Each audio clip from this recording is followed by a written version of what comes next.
watumishi wako sisi. Tunakushukuru kwa nafasi njema hii na mchana wa siku ya leo.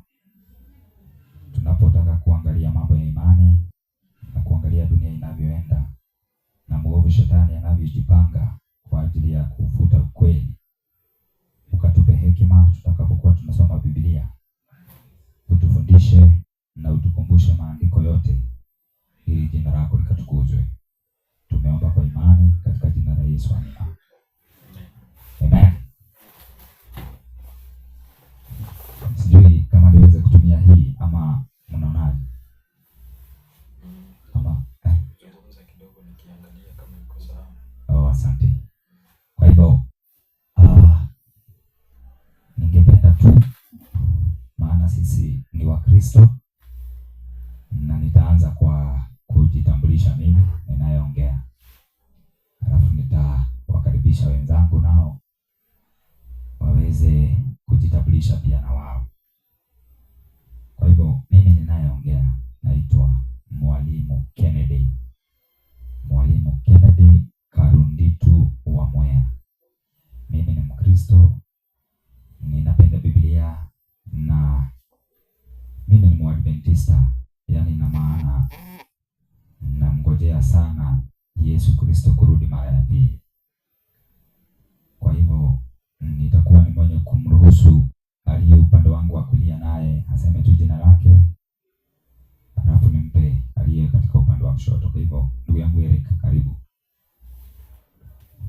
Asante. Karibu kwa majina najulikana kama Kennedy Wanjala Wafula. Nikiwa pia kwa wale ambao wanasafiri kwa ajili ya kumwona baba wetu. Asante. Huyu anaitwa Wanjala Wafula, Mkristo. Haya, mtumishi nawe pia jitambulishe. Ninamshukuru Mungu kwa sababu ya nafasi hii ambayo ametujalia na kutukutanisha pamoja na ndugu zangu, ndugu Eric pamoja na ndugu Kennedy. Ni watumishi wa Mungu katika shamba la Bwana, wanafanya kazi ya Mungu, na kwa hayo jina la Bwana litukuzwe. Kwa majina ninaitwa Evangelist Johnston, na ninafurahia sana kukutana pamoja na ndugu zangu. Ndugu yangu anaitwa Eric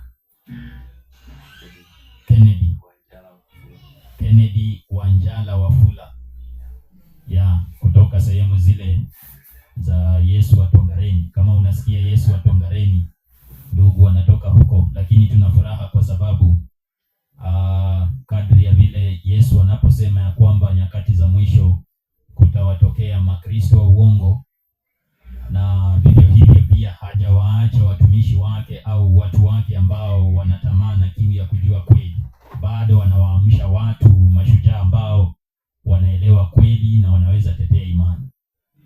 Basi sitachukua muda mwingi, ilikuwa tu ni kujitambulisha. Kwa wale ambao labda ndio wanaingia, tunawakaribisha sana kwenye fundisho kidogo, mazungumzo ya moja kwa moja, tujadiliane kuhusu masuala ya imani. Maana maandiko yanasema, ukisoma Wakorintho wa 2:13 aya yake ni ya 5, maandiko yanasema kwamba tujijaribu wenyewe ya kwamba tuko katika imani. Kwa hivyo tunajijaribu kuona kwamba tuko katika imani, tusiweze kuwa miongoni mwa wale ambao wameweza kuiondokea imani. Bwana awabariki sana. Asante mtumishi Johnston kwa nafasi njema hiyo na vile umeweka utangulizi. Kwa hivyo hata kabla hatujaanza kusoma Biblia, nitaomba, kwa sababu sisi ni Wakristo, tunataka tuimbe wimbo mmoja ili tuwakaribishe na wengine, ama ili tuanze sasa katika fundisho la siku ya leo. Na naona wacha tuimbe tu hata pasipo kutumia hizi kwa sababu ya eko. Sivyo? Yesu unipendaye.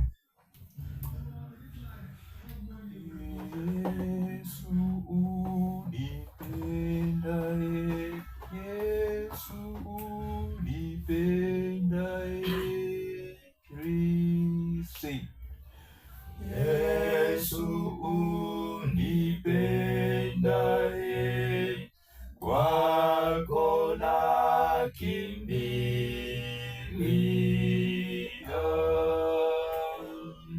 Ni wewe utoshaye, mwovu akinijia.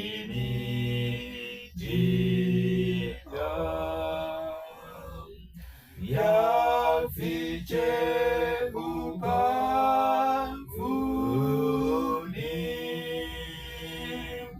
mwako maisha yangu,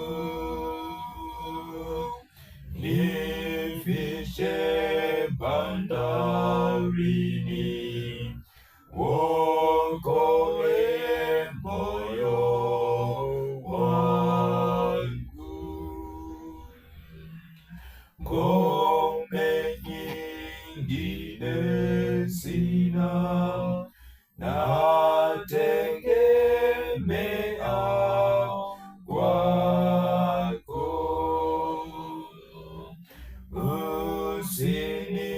Usinitupe Bwana, nipe neema yako.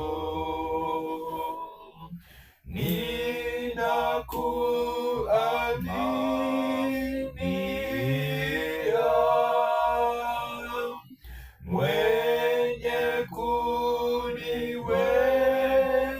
kuniwezesha. Shari wanikingia, vidani wanitosha.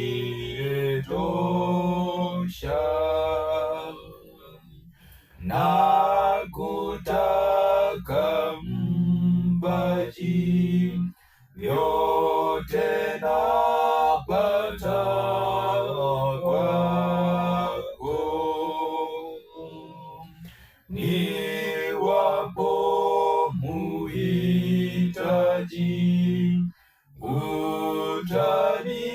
utanijaza vyako. Nao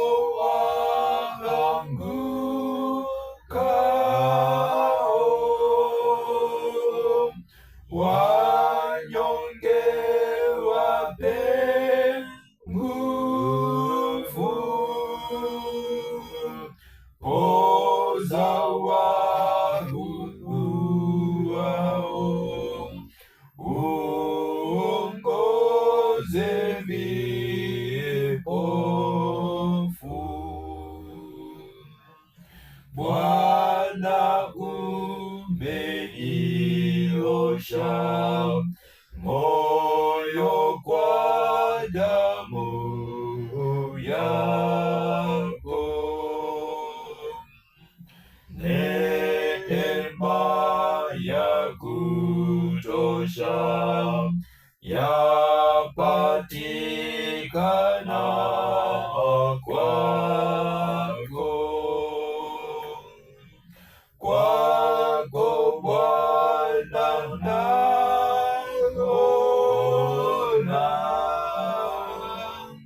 kisima cha uzima, mwangu moyoni Bwana bubujika daima.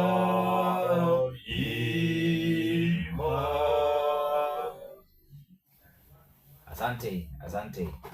Kwa hivyo tunaendelea kushukuru kwa sababu ya wimbo mzuri huo ambao tumeweza kuuimba, na sasa kwa sababu hatungependa kupoteza wakati na tunajua kwamba wengi mmeingia katika mtandao huu kusikiliza ujumbe wa siku za mwisho. Kwa hivyo tutakuwa tu watu ambao ni wenye kuendelea na mkutano ama na majadiliano ya siku ya leo. Na basi bila kupoteza wakati, mimi nataka nimwalike Mwalimu Johnston uweze kuweka utangulizi ama kuongea kwa dakika utakazojaliwa, alafu nami pia nitakuwa mwenye kuzungumza, na kama tukipata muda tutakuwa ni wenye kuendelea ama kumalizia. Kwa hivyo ndugu yangu Johnston, karibu uongee na watu.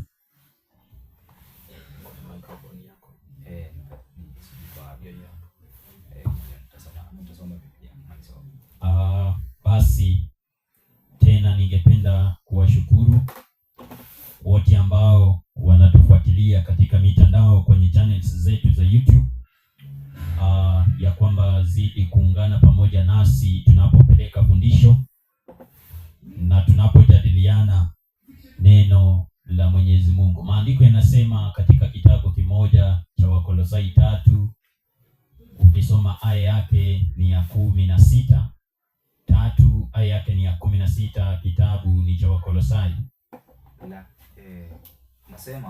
Inasemaje?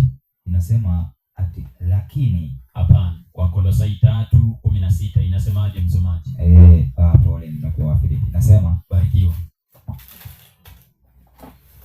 Ati neno la Kristo naam, na likae kwa wingi ndani yenu. Tunaambiwa ya kwamba neno la Kristo na likae kwa wingi ndani yetu katika hekima yote. Twende mkifundishana na kuonyana kwa zaburi. Tunaambiwa kwamba neno la Kristo likikaa kwa wingi ndani yetu, tunapaswa kufundishana na kuonyana kwa zaburi na nyimbo, na pia nyimbo na tenzi za rohoni, na pia tenzi za rohoni. Twende huku mkimwimbia Mungu kwa neema mioyoni mwenu. Ina maana ya kwamba neno la Kristo likiwa ndani yetu, tunapaswa kufundishana kabisa, tukitumia hata nyimbo ambazo tunapaswa kuziimba au kuzitoa tukimwimbia Mungu, zinapaswa kuwa na neno la Mungu likiwa ndani yetu, maana tunayatoa maneno ya Mungu. Kwa hivyo wimbo huo ukiwa na maneno ya Mungu unafundisha.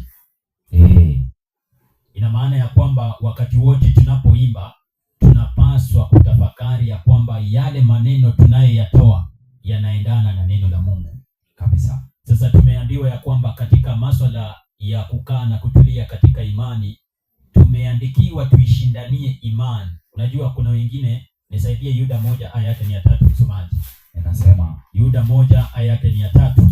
Inasema wapenzi, safi, nilipokuwa nikifanya bidii sana kuwaandikia habari za wokovu ambao ni wetu sisi sote. Soma.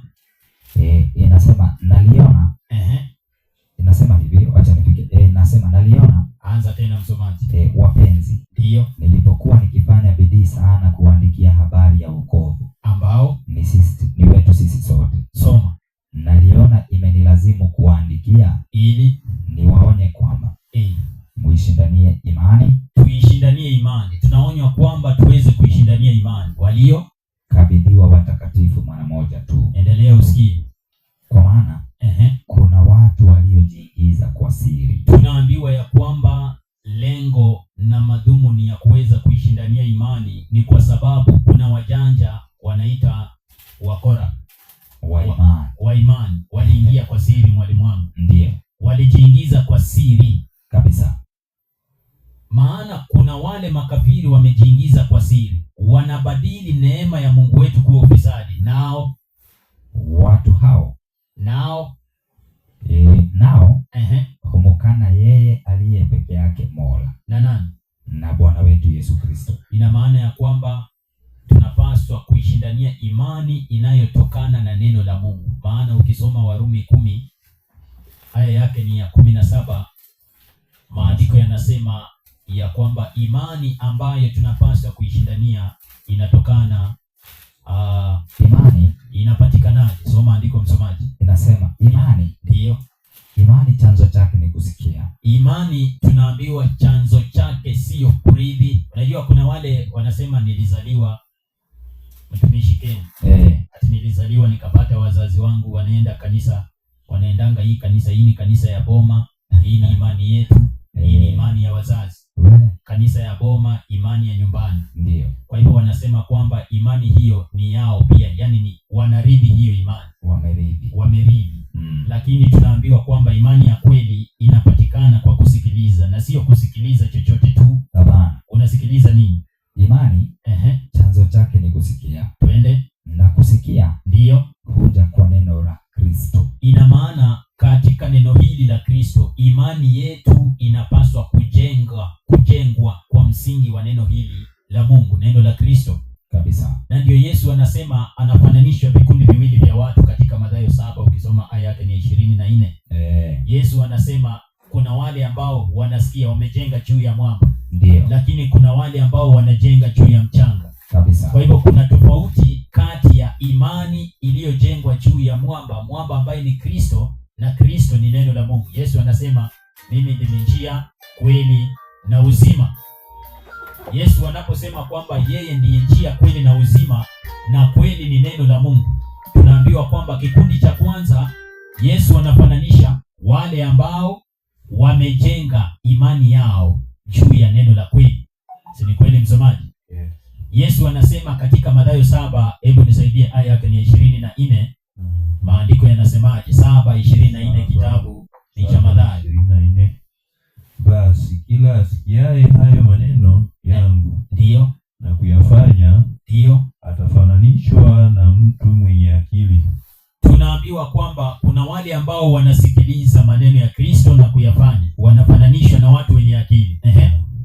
Aliyejenga nyumba yake juu ya mwamba. Huyo mtu amejenga nyumba yake juu ya mwamba. Mvua ikinyesha, mafuriko yakaja, pepo zikafuma, safi, zikaipika nyumba ile, asianguke. Kwa nini? Kwa maana msingi yake imewekwa juu ya mwamba. Ati yule ambaye anasikiliza na kuyafanya maneno ya Mungu anafananishwa na mtu mwenye akili ambaye amejenga nyumba yake juu ya mwamba. Ina maana tunapaswa sisi sote kuhakikisha kwamba tumejenga juu ya mwamba ambaye ni Kristo, na Kristo aliye kweli, neno la Mungu. Imani yetu yote, maana kuna wale katika nyakati za mwisho tumeambiwa ya kwamba kuna wale ambao watajiingiza kwa siri katika imani, wanajiingiza kwa siri na wanataka kubadilisha imani. Ina maana kwamba sisi kama Wakristo tunapaswa kuwa makini na mafundisho ya kila aina ambayo tunakutana nayo.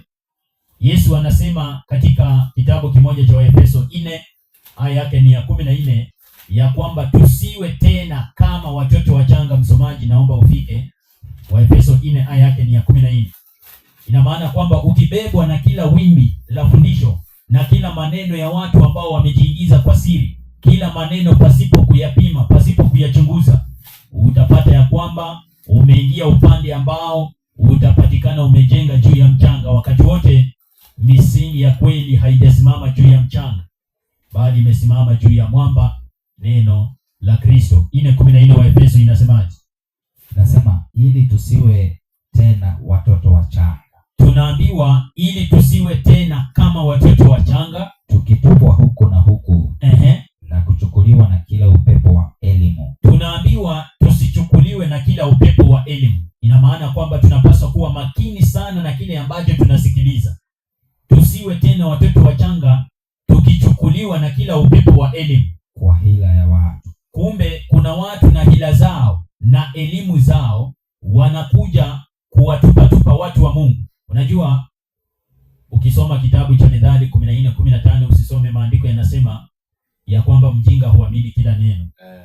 Sasa ukiamini kila fundisho, ina maana kwamba utajipata umeingia katika mtego wa kuondokea imani. Ndiyo. Sasa ukiondokea imani, haujengi juu ya mwamba. Bila shaka Kristo akikuja, hiyo nyumba lazima itachotwa kabisa, na hiyo nyumba itaweza kuanguka. Ndivyo. Sasa tunapoambiwa tusiwe tena kama watoto wachanga, tukichukuliwa na kila elimu, kila upepo wa elimu kwa hila za watu. Na maana hawa ndio watu walionenwa katika Yuda 1 ya kwamba wamejiingiza kwa siri. Sasa wanakuja kwa hila zao, kwa ujanja. Kwa ujanja. Wana mfano wa utaua, lakini ni wajanja kabisa. Nisaidie Timotheo wa 2:3 usikie maandiko tena yanasemaje kuwahusu. Maana wamekuja kwa hila, kwa ujanja, wanajiingiza kwa siri, ujanja. Wana mfano wa yaani wanajifanya kuwa Wakristo, lakini mafundisho yao hayatokani na neno la kweli. Soma andiko. Lakini ufahamu neno hili, Ndiyo. ya kuwa siku za mwisho kutakuwako nyakati za hatari. Kumbe nyakati ambazo tunaishi, nyakati za mwisho, zitakuwa ni nyakati za nini? Za hatari. Nyakati za hatari. Soma aya yake ni ya 5 usikie. Watu watakuwa wenye mfano wa utauwa. Watu tunaambiwa watakuwa wenye mfano wa utauwa, yaani mfano wa Ukristo, lakini wakikana nguvu zake.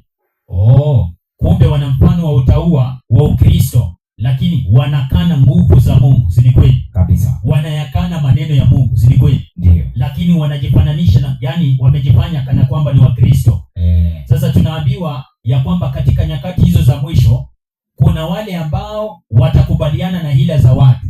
Na ndiyo tumeonywa kwamba tuishindanie imani. Ndio. Maana tusipotulia katika maandiko, shetani ataweza kutushinda. Maana tutakuwa tumejua hila zake na fikira zake. Kabisa. Timotheo wa pili 4, nisomee aya yake ni ya 3. Anzia aya yake ni ya 3.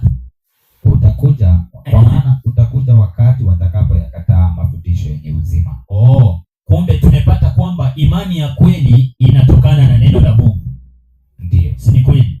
Na sasa kuna watu ambao nyakati za mwisho watakataa mafundisho yenye uzima. Yaani watakuwa wanajitenga na imani ya kweli. Wanakataana na mafundisho yenye uzima. Ila kwa kuzifuata nia zao wenyewe. Wana nia zao wenyewe, wamekataana na mafundisho ya uzima yanayotokana na neno la Kristo. Wanaamua kufuata nia zao wenyewe. Watajipatia waalimu makundi. Na ndio maana leo imani zimekuwa nyingi, si moja tena kama vile maandiko yameweza kutuagiza iwe moja. Kabisa. Yaani wamejipatia waalimu makundi. Ukipita pande hii unapata kwamba kuna imani fulani, kuna kanisa fulani. Ukipita na kona hiyo kuna kanisa lingine. Ukipita hiyo nyingine kuna imani nyingine. Kuna Waislamu, kuna wale wamegawanyika. Watu wanasema sisi ni watu wa Awori, watu wanasema sisi ni watu wa Ng'ang'a, watu wanasema sisi ni watu wa Reverend na Bishop, si ndio? Hati hii ni kanisa yetu na pastor wetu. Hatari sana. Yaani watajipatia waalimu makundi. Kwa nini? Inaendelea kusema kwa kuwa wana masikio ya utafiti. Wana masikio ya utafiti. Tunaambiwa kwamba wamejipatia waalimu makundi. Na hawa watu wamejiingiza kwa siri, wana nia zao, wanafuata nia zao. Na ndio tumeambiwa katika Yuda 1 aya yake ni ya 3, kuna watu wamejiingiza kwa siri. Sasa tunapaswa kuwa makini, maana unaweza kuwa unaenda kanisa lakini umeondokea imani. Maana imani ya kweli inapatikana kwa neno la Mungu. Kabisa. Sasa unaweza kuwa unaenda kanisa ambayo haifundishi neno la Mungu jinsi lilivyo. Yaani kuna hila za watu walio na mfano wa utauwa. Ndio. Nisaidie 1 aya yake ni ya 6, kitabu cha Wagalatia. 1 aya yake ni ya 6, Wagalatia inasemaje? Inasema hivi. Maana tunaishi wakati ambao watu wengi wakiwemo Wakristo wameweza kujitenga na imani, wameachana na imani ya kweli, lakini wanadai ya kwamba ni Wakristo na wanaendaga kanisa. Na staajabu kwa kuwa mnamwacha upesi hivi yeye aliye waita katika neema ya Kristo. Soma. Na kugeukia injili ya namna nyingine. Kumbe kuna wale wanaachana na mafundisho ya Kristo. Ndio. Na kugeukia injili ya namna nyingine. Wala sio nyingine tu. Lakini wapo watu ndio wawataabishao na kutaka kuigeuza injili ya Kristo. Barikiwa. Kumbe kuna injili ya Kristo ambayo tumeambiwa ni neno la kweli, si ndio? Ndio. Kumbe kuna watu ambao wamejiingiza kwa siri, wameleta injili ya namna nyingine. Kabisa. Ambayo haitokani na neno la Mungu. Ndio. Sasa tumeambiwa tujiepushe na watu kama hao, maana wameingia kwa hila, wanataka kuondoa watu katika imani ya kweli. Ndio. Unaposoma 2 aya yake ni ya 8 wa Kolosai. 2 aya yake ni ya 8. Maandiko yanasema ya kwamba tusiwe kama tena watoto wachanga, tukibebwa na kila aina upepo wa elimu. Ina maana kwamba elimu ambayo tunahitaji ni elimu inayotokana na neno la Kristo. Lakini kwa wale ambao wanajiingiza kwa siri, na nitakuonyesha kwamba Yesu anaposema tujaribu hizo roho kwamba zimetokana na Mungu, alikuwa na lengo na nia na madhumuni ya kwamba watu ambao watajiitanisha na yeye wasiwe tu na mfano wa utauwa, bali wawe Wakristo wa kweli waliojengwa kwa msingi wa neno la kweli. Barikiwa. Soma andiko.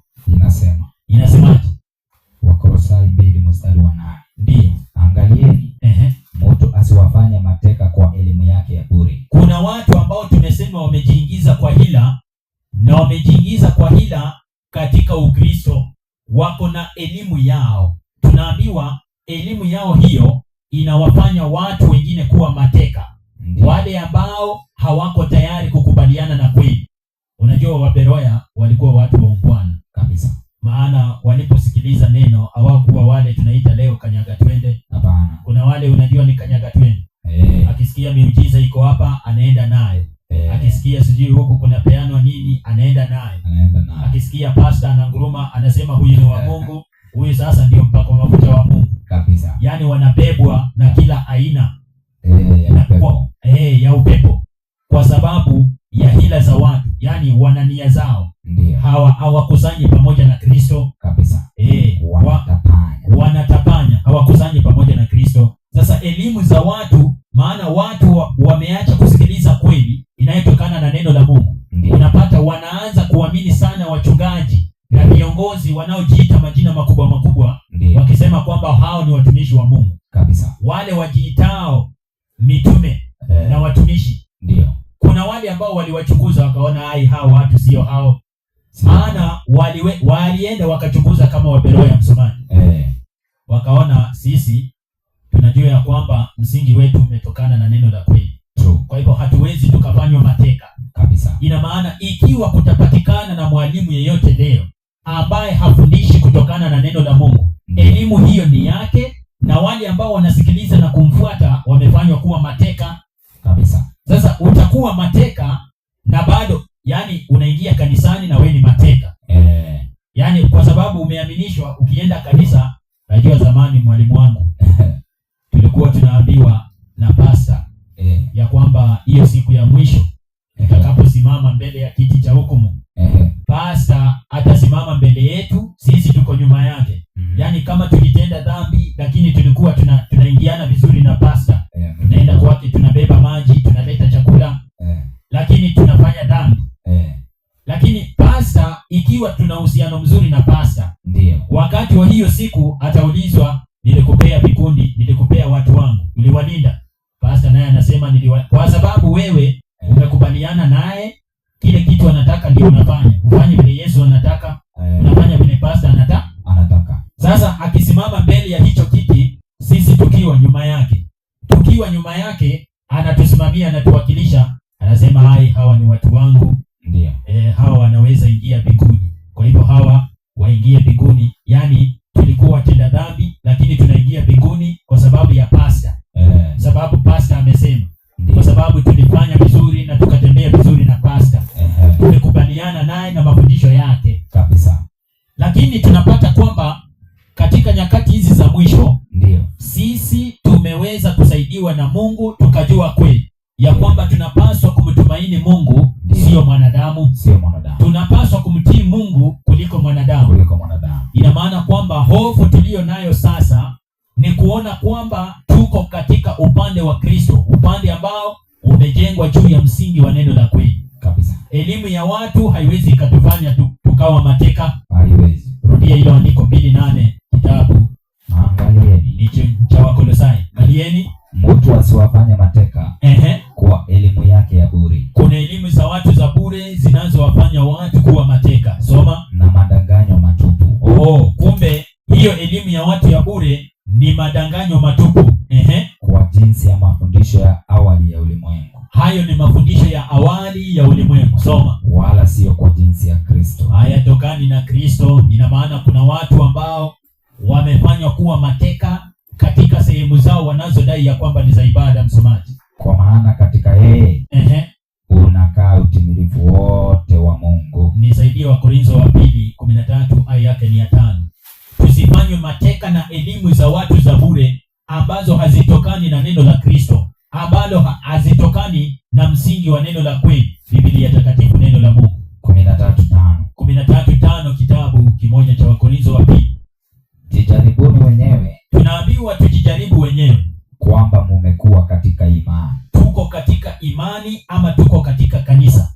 Tuko katika imani. Tunajijaribu tukiwa kanisani ama tukiwa katika imani? Tuko katika imani. Ina maana kwamba tunapaswa kuzingatia ya kwamba imani tuliyo nayo inatokana na neno la Mungu. Kabisa. Sasa tunajijaribu ya kwamba tuko sawasawa na neno la kweli, si kwamba tunaingia kanisani. Ndio. Kusanyiko la kweli ni wale ambao wamekubaliana na ujumbe wa kweli wa Kristo ulio ndani ya maandiko. Kabisa. Sasa wanaweza kusanyika kwa sababu maandiko yanasema ya kwamba tukusanyike pamoja, si ndio?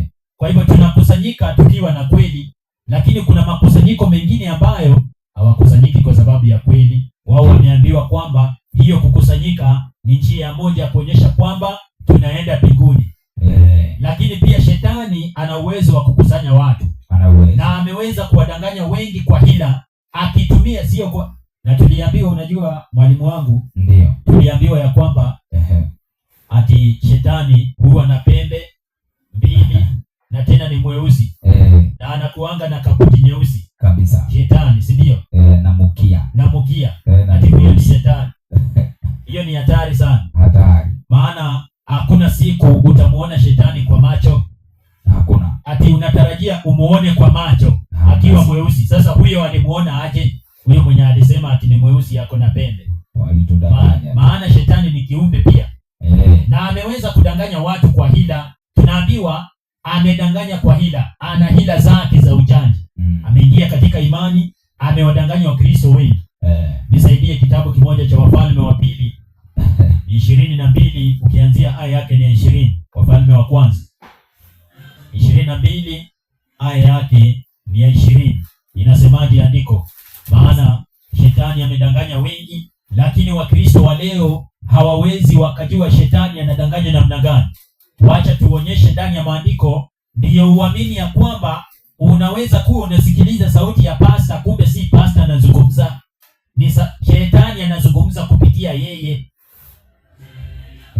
Inasemaje? Bwana akasema, ni nani atakaye mdanganya Ahabu? Soma. Ili akoe Ramoth Gileadi akaanguke. Soma. Basi huyu akasema hivi. Wa kwanza akasema hivi, na huyu akasema hivi, na malaika mwingine akasema vile alisema. Akatoka pepo. Yaani ukisoma Kiingereza inasema and came forth a lying spirit. Yes. Yaani akatokea roho wa uongo. Kabisa. Kweli kabisa inasema hivyo. Roho wa uongo, yani pepo wa uongo. Akatokea pepo wa uongo. Endelea usikie. Akatoka pepo. Akasemaje? Akasimama mbele za Bwana akasema, ndio mimi nitamdanganya. Tunataka tujue huyu pepo au huyu roho wa uongo anakuja kudanganya aje? Maana kuna uwezekano leo Wakristo wamedanganywa na huyo pepo wa uongo, huyo shetani, lakini pasipo kujua. Kabisa. Maana wanatarajia wamuone akiwa na pembe, tena akiwa mweusi. Lakini cha ajabu ni kwamba wamedanganyika hata wakiwa katika sehemu hizo. Kabisa. Endelea usikie. Bwana akamwambia. Na hilo ndiyo swali ambalo Bwana anatuulizia sisi. Sisi tunajiuliza na Bwana aliuliza. Aliulizaje? Jinsi gani? Utamdanganya jinsi gani? Wewe Mkristo unaweza danganyika kwa njia gani? Unadanganyika kwa namna gani? Unaweza kudanganyika kivipi na shetani? Soma usikie. Akasema. Huyo roho wa uongo ambaye ni Ibilisi akasemaje? Nitaondoka na kuwa pepo wa uongo. Soma. Kinywani mwa manabii wake wote. Tunaambiwa kwamba shetani anasema ataondoka na atakuwa roho wa uongo ndani ya manabii wake wote. Kwa hivyo usiamini kila nabii. Kabisa. Usiamini kila ambaye anajiita mtumishi. Ndio. Usiamini kila ambaye anajiita pastor, bishop. Wengine wanatumika na shetani. Ndio. Sasa tunaambiwa kwamba shetani anasema nitatoka, nitaenda, nitamdanganya. Bwana anauliza kwa jinsi gani? Anasema kwamba nitaingia katika vinywa vyao hao manabii wa uongo. Ndio maana tunaambiwa, nisaidie kitabu cha Yohana wa kwanza 4 aya yake ni ya kwanza. Tusiweze kudanganyika. Tusiamini kila roho, maana kuna manabii ambao wanatumika na shetani na wanatumia mpaka na ishara na maajabu ya kuweza kuwapoteza hata yamkini walio wateule. Soma ile moja inasema ndio, msiamini kila roho. Tunaambiwa tusiamini kila roho. Shetani anasema ya kwamba ataondoka na kuwa roho wa uongo ndani ya vinywa vya manabii. Ina maana kuna manabii wanaonena lakini kwa roho ya shetani. Sasa tunaambiwa wapenzi, watu wa Mungu, tusiamini kila nabii au tusiamini kila roho. Kwa nini? Bali zijaribuni hizo roho. Tuzijaribu hizo roho kwamba zimetokana na Mungu. Kwa nini? Kwa sababu manabii wa uongo wengi wametokea duniani. Ina maana katika dunia ya leo kuna waalimu wengi wa uongo, kuna manabii wengi wa uongo wametokea duniani. Ndio. Na wameweza kuleta hila na elimu zao za bure kuweza kuwafanya mateka watu wa Mungu. Kabisa. Sasa ndiyo sisi tusiwe mateka, tunaambiwa kwamba tujijaribu kwamba tuko katika imani. Tukijua kwamba tuko katika imani, hila za shetani tutazipinga. Na tunaambiwa wakati tunajua ya kwamba imani hii imetokana na neno la kweli, na shetani kwa hila zake, maana yuko na hila na madanganyo, si ni kweli? Kabisa. Nisaidie kitabu cha Wakorintho wa pili 2 aya yake ni ya 11. Inasemaje Wakorintho wa pili 2 aya yake ni ya 11? Inasema ni 2:11. Ndio. Shetani asije akapata kutushinda. Tunaambiwa shetani na hila zake asije akapata kutushinda. Kwa nini? Kwa maana hatukosi kuzijua fikra zake.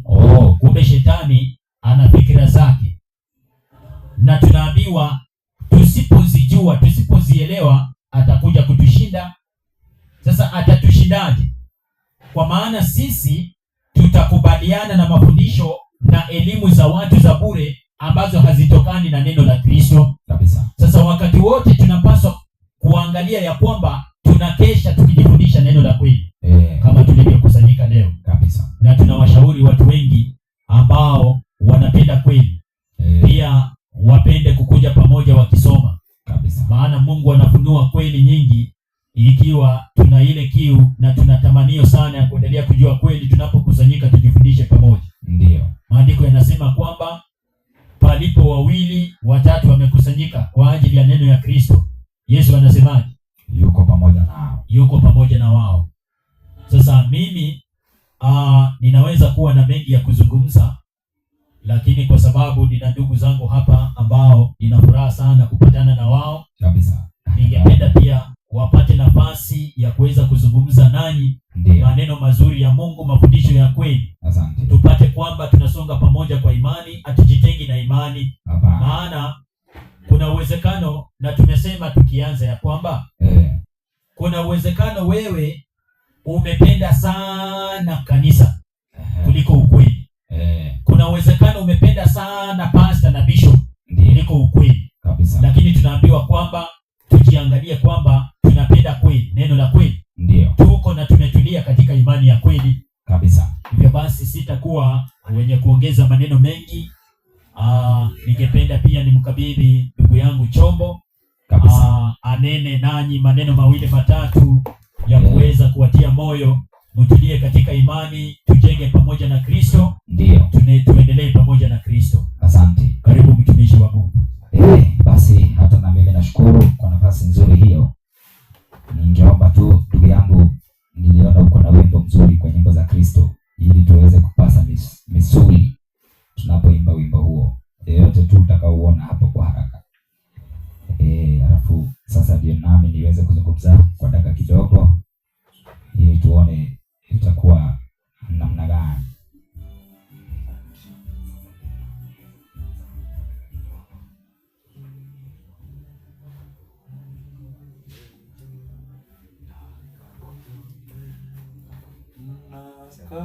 Nakaza mwendo mbinguni. Asante sana kwa pamoja. Nakaza mwendo mbinguni kwa pamoja. Sisi nakaza mwendo mbinguni. Kila siku napanda juu na naomba nikisafiri, Bwana uniongoze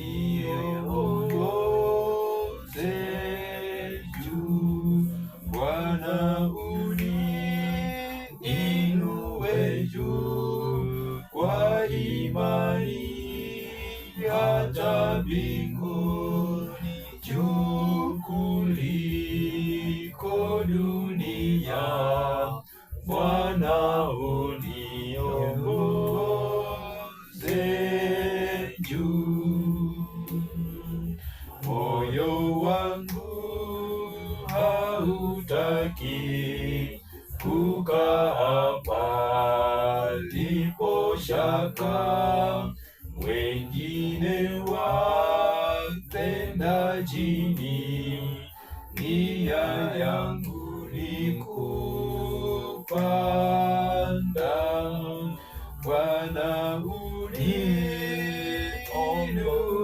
juu kwa imani hata mbinguni, juu kuliko dunia, Bwana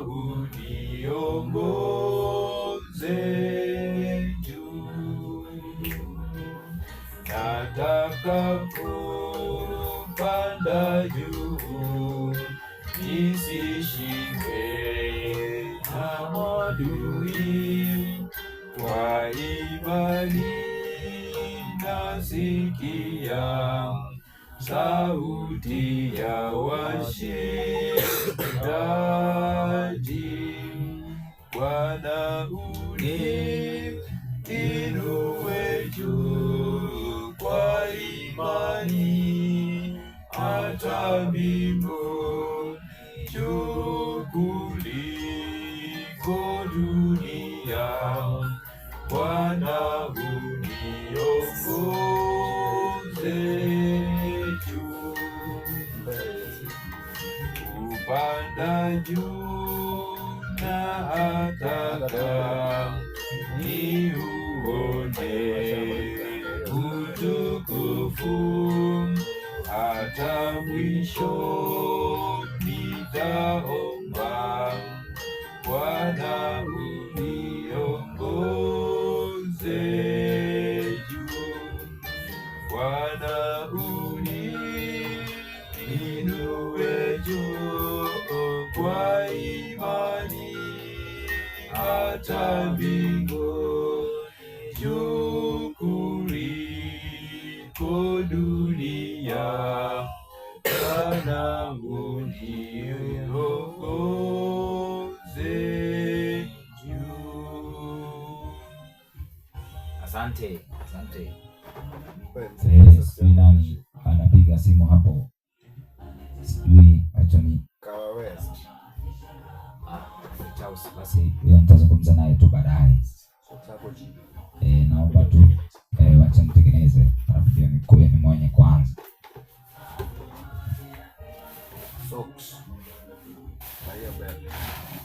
Socks na belt. Socks.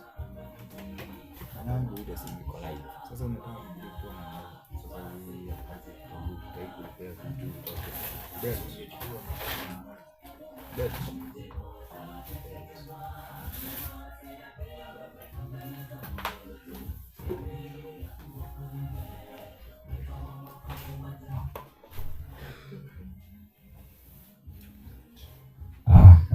Asante. Tumepata muda mzuri wa kupumzika na kuimba wimbo mzuri wa Mungu. Kwa hivyo hata nimeweka flight mode, sitaki kwanza isumbuke. Kwa hivyo kwanza nashukuru mtumishi Johnson vile ulivyoweka utangulizi mzuri. Kwa hakika watu wamejitenga na imani, lakini Kristo anapoangalia habari za imani anatuambia, yaani hata kama ni kwa machozi, hata kama ni kwa nguvu zako, ishindanie imani, kwa sababu imani peke yake, katika imani peke yake ya Yesu, hapo ndipo mtu anahesabiwa utakatifu. Hebu soma kitabu kinaitwa, naanzia tu hapo Ufunuo 14 mstari wa 12. wasikilizaji, hakuna mtu ataingia mbinguni pasipo haya mambo mawili. Hata wewe kama unaenda kwa awori, wewe endelea kukaa tu hapo, lakini haya mambo mawili ujiulize kama unafanya. Hata kama unaenda wapi. Hebu soma hiyo andiko hiyo 14:12 Ufunuo wa Yohana inasema hivi, ndiyo, hapa ndipo penye subira ya watakatifu. Kwa hivyo wale wanaoenda mbinguni sio wengine. Na hata unaweza kuwa kanisani lakini wewe sio mtakatifu. Hata unaweza kuwa katika kanisa la Mungu lakini haya mambo mawili ukose kuwa katika hayo. Gani? Hapa ndipo penye subira ya watakatifu. Hao wazishikao amri za Mungu, hiyo ni number 1. Halafu na imani ya Yesu, number 2. Kwa hivyo mwalimu aliyetangulia amezungumzia sana tena kwa urefu habari za imani. Na amesema imani itakayotuokoa sisi. Kuna kitu nataka niweke wazi hapo, ile mtu asije akafikiria ati ukishamwamini Yesu yote yameisha. Kwa sababu kuna watu maskini wa Mungu, watu hawajui na wanatumia andiko moja vibaya, kwamba wakishapata imani yote yamefanyaje? Yameisha. Nataka niwaonyeshe leo, usipochanganya mambo mawili, yaani amri za Mungu kuzishika kwa ukamilifu wote, halafu kuunganisha na imani, utapata shida. Hautahesabiwa wewe ni mtakatifu. Na tunaanzia mahali ambapo Wakristo wengi wamedanganyika, na ni shetani mwenye kuleta hiyo dhana. 3:24 Wagalatia. Tunaanza hapo. Wagalatia 3:24. Mwalimu wangu, acha nikwambie, watu wengi unaoona kwa haya makanisa, wengi maskini wa Mungu hawajui. Ni kwamba tu they are lazy, hawataki kusoma. Lakini kudanganyika kwao wengi ni kwamba hawajui. Lakini kwanza soma andiko hiyo alafu niwaonyeshe.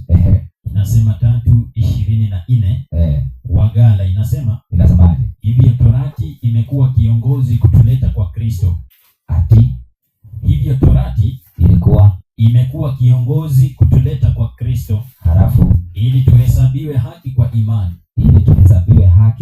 Kwa imani. Hebu soma. Inasema lakini iwapo imani imekuja, nini hakitafanyika? Hatupo tena chini ya kiongozi. Hatupo tena chini ya kiongozi.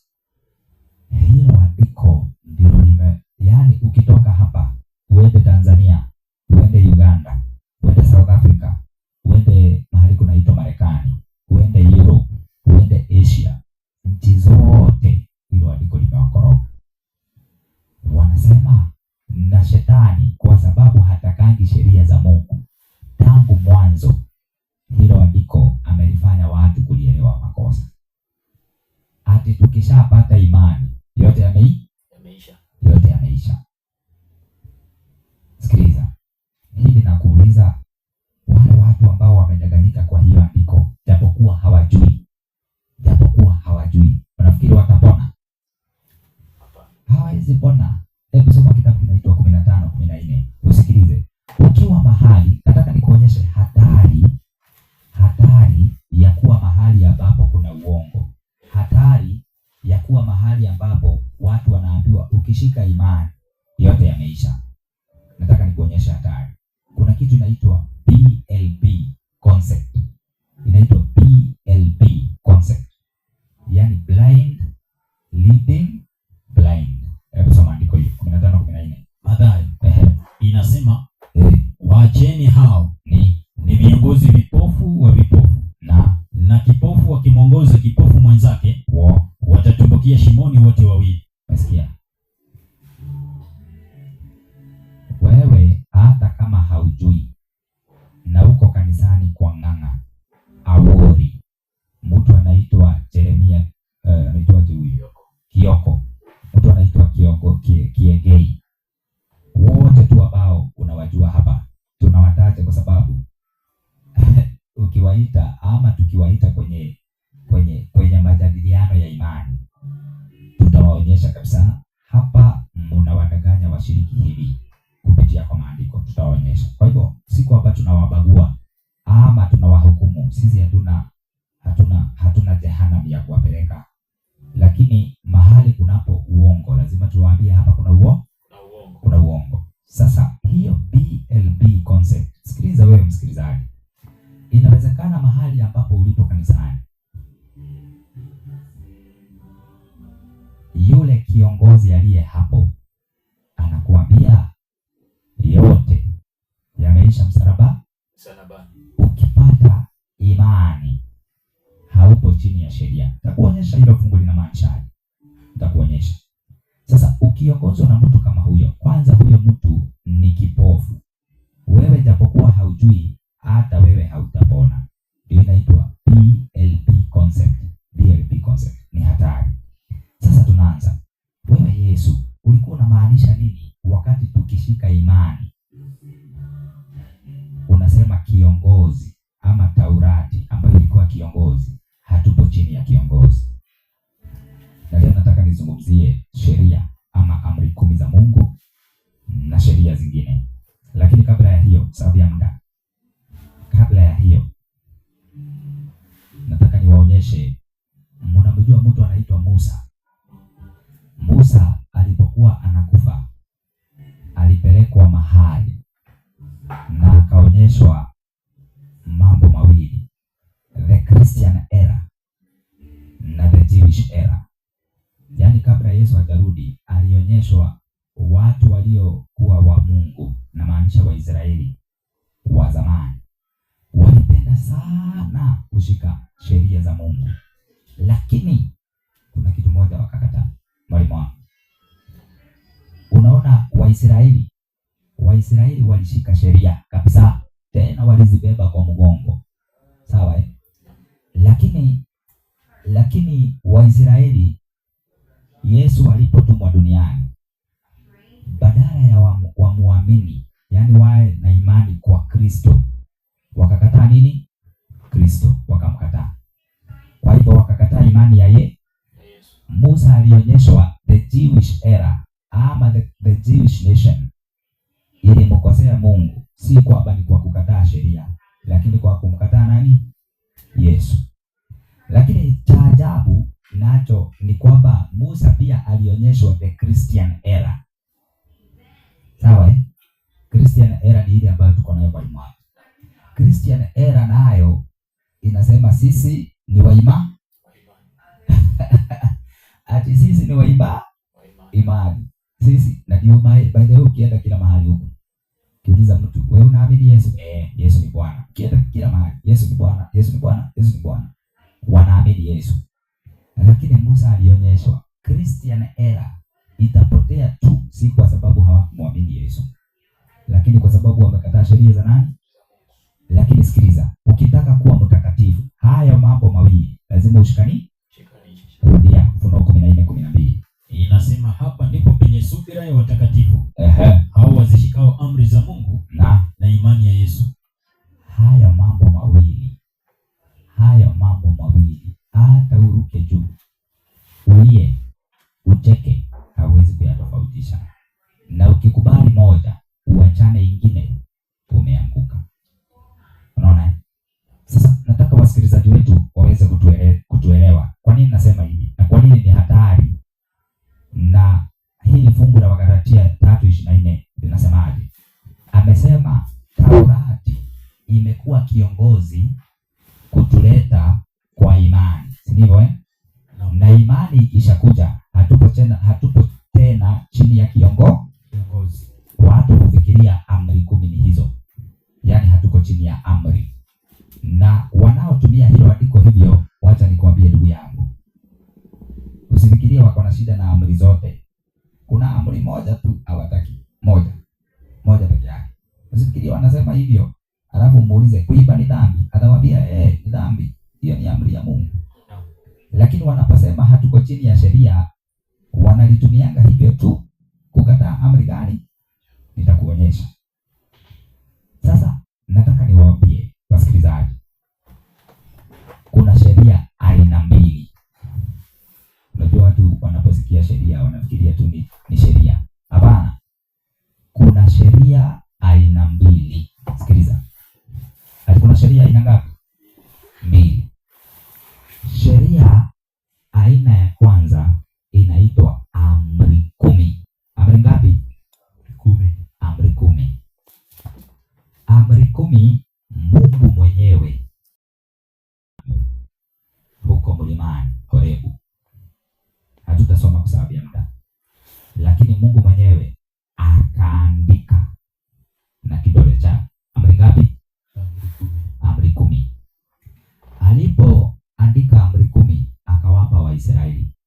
amri, sikilizeni.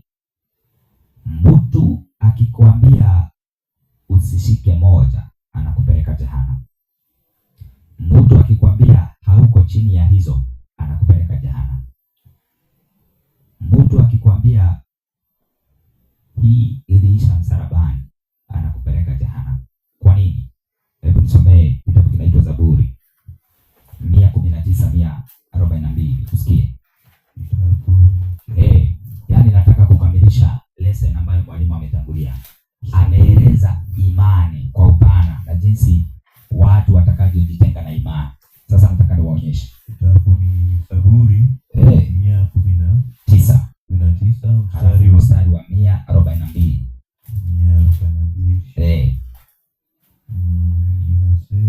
Inasemaje? Haki yako ni haki ya milele. Haki ya Mungu ni haki ya milele. Alafu Na sheria yako ni kweli. Na sheria ya Mungu ni kweli.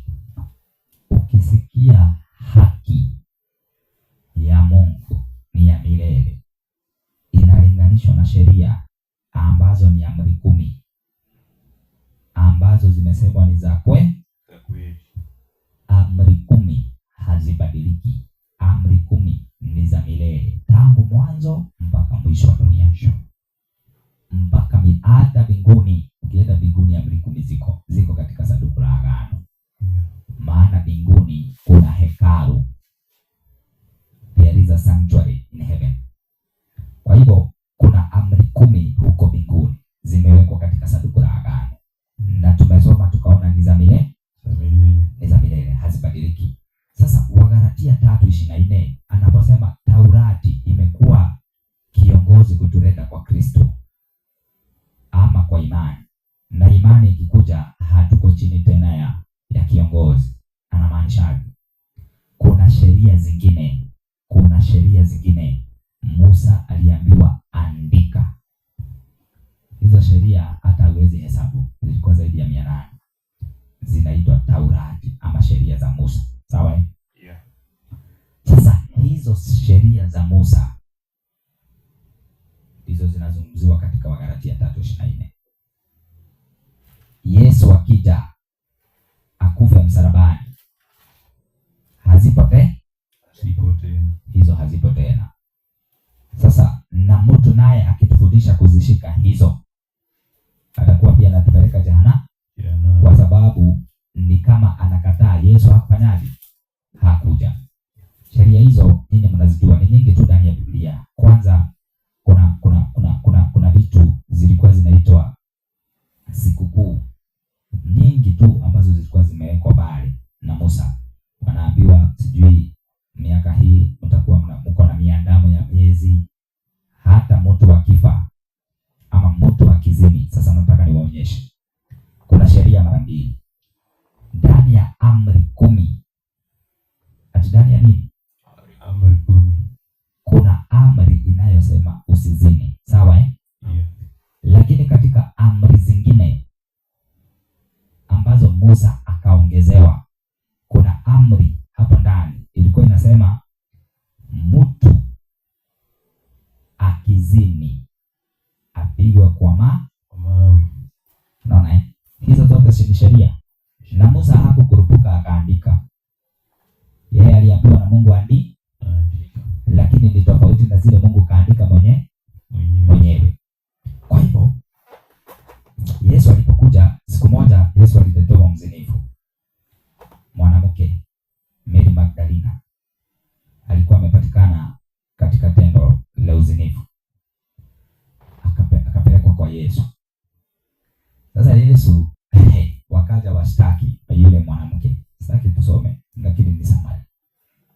Wakamwambia, wewe Yesu, hapa tumekuletea mwanamke ambaye amefanya tendo la uzinifu. Ina maana amevunja amri ya zile ndogo, yani amri 10, si ndivyo Yeah. Lakini Musa alituagiza. Ina maana wakarifaa sasa kwa sheria zile zingine kwamba Musa alituagiza tukipata mtu kama huyu tumpige mawe. Wewe Yesu unasemaje? Yeah. Kwa hivyo Yesu akaletewa amri 2 ambazo ni za Mungu. Sasa achague ni gani ya kutimilizwa. Umeona? Sasa sikiliza. Yesu akawaangalia akawaambia, "Ni mnajua bila alimwambia kama mtu hana dhambi ala kwanza kumpiga mawe." Hakuna mtu alimpiga. Ina maana ile sheria ya kupiga mawe Yesu akafanya akaondoa. Lakini alipomalizana na hao watu wakaondoka, akamwambia mwanamke, "Wewe naye mwanamke, mimi sitakuhukumu. Lakini inuka na usitende dhambi tena." Kwa hivyo dhambi ya kuzini ama sheria ya kuzini, Yesu akajua bado iko. Ndio akamwambia usiendelee kuzini. Nimekusamehe lakini usiendelee kuzini. Kwa hivyo amri 10 ni za milele na milele. Sasa sikilizeni. Hapa watu na haswa wachungaji wanatumianga andiko ya kusema sisi hatuko chini ya sheria, tuko chini ya neema. Kwa sababu tu si kukataa wizi ni mbaya, ama sanamu ni mbaya, ama kushuhudia mtu uongo ni mbaya, lakini kwa sababu tu ya kukataa sabato ya Mungu. Unaona na tena kwa sababu shetani amewapofusha akili zao, wanatumia andiko lingine 3:16 Wakolosai. Tusome andiko hiyo 3:16 hapa 2:16 na 17. 2:16 Wakolosai. Okay, asante. 2:16 inasema basi mtu asiwahukumu ninyi katika vyakula. Unaona? Hata sasa hivi nimezungumza hivyo, labda msikilizaji ashaanza kufikiria sasa, huyu kwa nini ametaja sabato? Kwa nini sasa anasema mtu kama Awori ni mtu wa uongo, ni nabii wa uongo? Kwa nini anasema Ng'ang'a, Apostle, Jeremia Kioko, hao wote ni waongo? Kwa sababu mtu hawezi kuwa mtakatifu. Biblia imeshatuambia ama mchungaji ama nabii wa kweli pasipo kushika na kukubali amri zote za Mungu na kuwa na imani ya Yesu. Ndugu zetu hata kina Ng'ang'a wengi tunawashukuru tu kwa sababu ni watu hata wengine labda hawajui. Lakini sasa kiburi walicho nacho na kwamba hawasomi, hiyo peke yake ndio inatupea challenge. Unaona? Ndio maana tumejitokeza. Unaweza kuangalia uone tu vijana, lakini ujumbe tuliobeba ni ujumbe wa ajabu. Sasa sikiliza. Shetani anawaongezea dhana ili wakatae amri 10 za Mungu, ikiwemo sabato ya Mungu. Hebu sikiliza. Wanasema anasemaje? Mtu asiwahukumu ninyi katika vyakula au vinywaji au kwa sababu ya sikukuu au mwandamo wa mwezi au sabato. Unaona? Ukiambia mtu kubalini amri 10 za Mungu, ni amri zitakazo tupeleka mbinguni tukishikanisha na amri ya Yesu, wanasema hapana. Hata wanasemaje? Sabato iliisha. Mtu asiwahukumu nyinyi kwa sabato. Hilo andiko wanalitumia vibaya. Kwanza, kama vile nimewapa mfano, kwa Yesu Yesu alipelekewa amri 2, amri ya kuzini na amri ya kupiga mawe. Sasa hapa Yesu aliletewa amri 2 pia, amri ya kutunza sabato ya siku ya 7. Sawa Sabato ya siku ya 7, yani the weekly cycle, kuna siku inaitwa ya 7, inaitwa Sabato. Hiyo ni sabato ya Mungu. Mungu ndiye aliandika kwa kidole. Lakini Musa akawa ameambiwa aongeze sabato zingine. Ndio unaona ukisoma katika kitabu cha Walawi kuna sabato ambazo zilikuwa ni nyingi tu na zilikuwa ni kiburi. Sawa Kama hivi Waisraeli walikuwa wameambiwa walime shamba miaka 6, lakini mwaka wa 7 utakuwa ni mwaka wa kupumzika, wasilime. Unaona? Sasa kama wameambiwa wasilime, kama wameambiwa wasilime, ati huo mwaka ni Sabato. Sasa hii tunafanya hivyo kwa sababu hizo ni sheria zilizokuwa ni za kando, zinaitwa Taurati. Kitabu cha Taurati kilikuwa kinawekwa kando ya sanduku la agano, lakini amri 10 zilikuwa zinawekwa ndani ya sanduku la agano, na hizo Mkristo anafaa kushika. Hebu soma 17 usikie kama zilisha. Mambo hayo ni kivuli cha mambo yajayo. Hizo Sabato za zamani Waisraeli walizitunza. Hizo ni mambo ya kivuli. Ndio unaona sasa hatuzifanyi. Hizo ni kivuli ya mambo yajayo. Alafu bali mwili ni wa Kristo. Mwili ni wa nani? Wa Kristo. Mwili ni wa nani? Wa Kristo. Mwili ni wa Kristo. Kwa hivyo watu wanatumia maandiko pasipo kujua yale yanayolengwa. Sasa wewe Yesu, ili tusiwe labda tunakuwekelea, tusiwe kwamba tunakuwekelewa, yani tunakuwekelea kwamba uliondoa zile za zamani na hii ukaacha. Huenda ikawa hata hii ambayo tunatunza siku ya leo uliondoa. Anaweza ondoa? Wacha atuambie. 5:19 Mathayo. 5:19 Mathayo. Ama 4:16 Luka. Yote tu.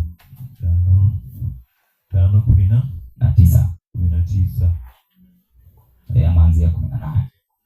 18. Ama 17 basi. 17. Mstani ya kuwa nilikuja kuitangua Torati au manabii. Ngoja kidogo. Msidhani ya kuwa mimi nimekuja kutangua Taurati au manabii. Si kuja kutangua. La, si kuja kutangua bali kuitimiliza.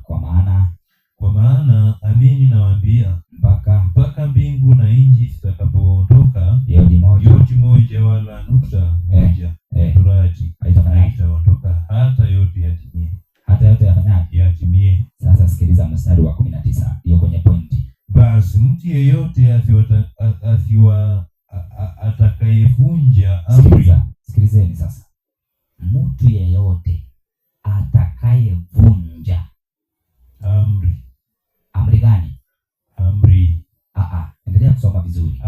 Mtu yeyote atakayevunja amri moja katika hizi zilizo ndogo. Hebu rudia hapo tena. Basi mtu yeyote atakayevunja amri moja katika hizi zilizo ndogo. Kwa hivyo kuna amri zilizo ndogo. Sasa Yesu anasema mtu atakayevunja mmojawapo ya zile ambazo ni ndogo, yani hizi 10 na kuwafundisha watu hivyo kidogo tu. Unasikia? Na ukienda kwa ng'ang'a anawafundisha watu amri ya Mungu ya 4. Haipo. Yesu aliondoa. Na umesikia Yesu vile anasema? Mtu awaye yote akivunja amri katika zile zilizo ndogo, yani amri 10, Mungu atamfanyaje? Na kuwafundisha watu hivyo ataitwa mdogo kabisa katika ufalme wa mbinguni. Wewe ukisikia kuitwa mdogo kabisa katika ufalme wa mbinguni, unaonaje mwalimu wangu? Ni mtihani, ni kwamba hata hauna huo ufalme. Hauna, huwezi kupata. Ndio maana tunalia hata kwa machozi. Wasikilizaji, usije ukafundisha watu ama ukafikiria kuelewa ama kuamini kwamba amri zilizo ndogo zimekwisha. Yesu amesema haziwezi kuisha. Haziwezi. Lakini kwa nini huyu ng'ang'a na Jeremia Kioko na wale na wataja tu kwa sababu wako katika limelight. Japokuwa ni wengi tu huku, kila mahali ni vibanda tu vya watu. Lakini na wataja tu kwa sababu ni wako katika limelight. Na watumia tu kama mfano. Tena Mungu anawapenda. Ndio ninasema anawataka tu waweze kutoka katika uongo, warudi katika kweli. Mungu hapendezwi na uongo, lakini mwanadamu anampenda. Mungu aliupenda mwanadamu, akamtuma mwanawe pekee. Sasa mtu ndiye anaweka uchaguzi. Akisikia kweli akatae, ni hukumu ya milele. Sasa tunauliza,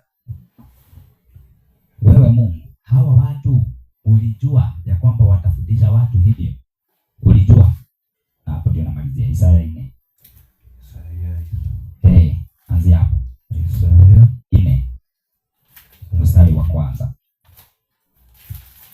Mungu hakunanga kitu kinakujanga pasipo yeye kujua. Mungu kuna kile anachokijua. Hebu niwaambie. Na wewe msikilizaji nisikilize. Mungu alijua zamani hata vile mtakavyofikiria na mkatae amri ya ine ya Mungu. Hebu sikiliza. Isaya 4 mstari wa kwanza. Na Biblia haisomwi kama gazeti. Usije ukakula machapo na githeri na makorofia ukaja ukasoma hilo fungu ukalitafsiri vile unataka. Hebu lisome. Na siku hiyo wanawake 7 watamshika mtu mume mmoja. Ati wanawake 7 watamshika mtu mume mmoja. Alafu wakisema tutakula chakula chetu. Sasa mtumishi Kennedy huko kwa kina Waingo huko Yesu atokareni ukimpa hii andiko na mtu anaitwa mtu anaitwa Jehova Wanyonyi. Wewe unaonaje? Yeye anafikiria ati Mungu alisema mtu awe wanawake 7. Hiyo ni hatari. Waislamu wakisoma hiyo wanasema amina. Sisi tutafikisha 4 kwa sababu hatuna uwezo wa kufikisha 7. Hata tufikisha 4. Hiyo ni msiba. Yaani Waislamu kama pia watasikiliza habari hizi kama watasikiliza habari hizi basi waweze kuelewa kuna mahali walipoondokea ukweli. Biblia haisomi hivyo. Ati ukisoma ati wanawake 7 watamwendea mtu, watamshika mtu mume mmoja. Alafu ufikirie ni wanawake wa kawaida. Ati mtu ataoa wanawake 7. Hapana. Hii ni lugha ya unabii. Petero wa 2:1-19. Sikiliza. Biblia hautafsiri wewe. Usije ukatafsiri wewe. Na nikimaliza kuchambua hilo andiko nitakuwa nimekumaliza sasa. Petero huko mbele kabisa. Petero wa 2. Petero wa 2 1:19. 1:19. Maneno Biblia inasoma hivi. Nasi tuna lile neno la unabii. Hilo fungu tumesoma ndani ya Isaya 4 ni fungu la unabii. Lilo imara zaidi. Na hilo fungu liko imara zaidi. Ambalo mkiliangalia kama taa ing'aayo mahali penye giza. Unafanyaje? Mwafanya vyema. Unaona? Mpaka kutakapopambasuka na nyota ya asubuhi kusuka mioyoni mwenu. Sawa. Mkijua neno hili kwanza. Sasa msikilizaji, sikiliza. Hilo fungu la Isaya 4 ati wanawake 7 watamwendea mtu mume mmoja. Hilo fungu ni fungu la unabii. Ni fungu la unabii. Sasa Yesu anatupea mwongozo wa kulitafsiri. Wewe usilitafsiri. Anasema mkijua neno hili kwamba ya kwamba hakuna unabii katika maandiko upatao kufasiriwa. Yaani mtu asitafsiri maandiko. Mungu amekataa. Alafu kama ipendavyo mtu fulani tu. Na mtu asitafsiri maandiko kama anavyotaka. Hata mimi sitatafsiri Isaya 4. Biblia peke yake ndio itatafsiri. Kwa nini? Maana unabii haukuletwa popote kwa mapenzi ya mwanadamu. Si mimi nilipenda nikasema Isaya andika hiyo. Hapana.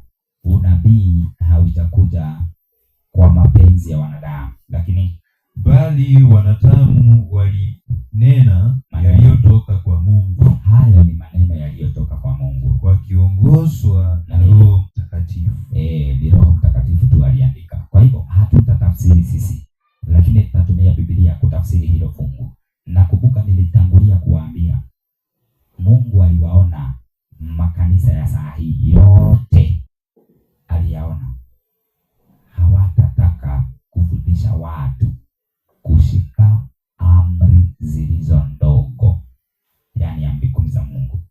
Na wengi wanakubali 9,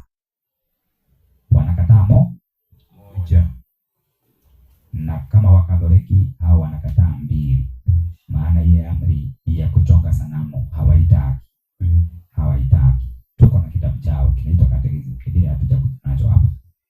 Sasa tusije kwa hao, lakini makanisa mengi wamekataa amri moja, amri ya Sabato ya Mungu ambayo ni ya milele. Tena ukisoma Ezekieli inasema ni ishara inayoonyesha hawa ni watu wa Mungu, na ndio ishara inayotuonyesha kwamba Mungu aliyeumba ndiye anayetutakaza.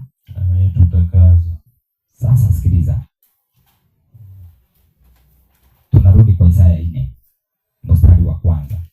Tunaangalia sasa wanawake 7. Kwani wanawake maana yake nini? Wanawake Isaya 4 mstari wa kwanza. Na siku hiyo wanawake 7 watamshika mtu mume mmoja. Kwa sababu sitaki tuende kwa mafungu moja baada ya mwingine, lakini ukisikia mwanamke ndani ya unabii, wewe msikilizaji, nataka nikupatie assignment ama homework. Tusije tukawapea yote halafu wewe uwe mtu wa Thessalonike. Mwalimu alitueleza wanahitajika wale watu wa nini? Watu wa Beroya. Mnafaa muwe watu wa Beroya. Unaenda unachunguza maandiko kama ndivyo yalivyo. Unaona? Kwa hivyo mwanamke ndani ya Biblia, haswa katika unabii wa Biblia, anamaanisha kanisa.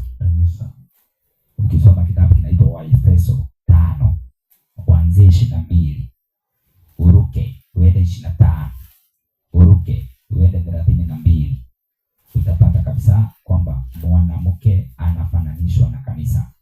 Sawa?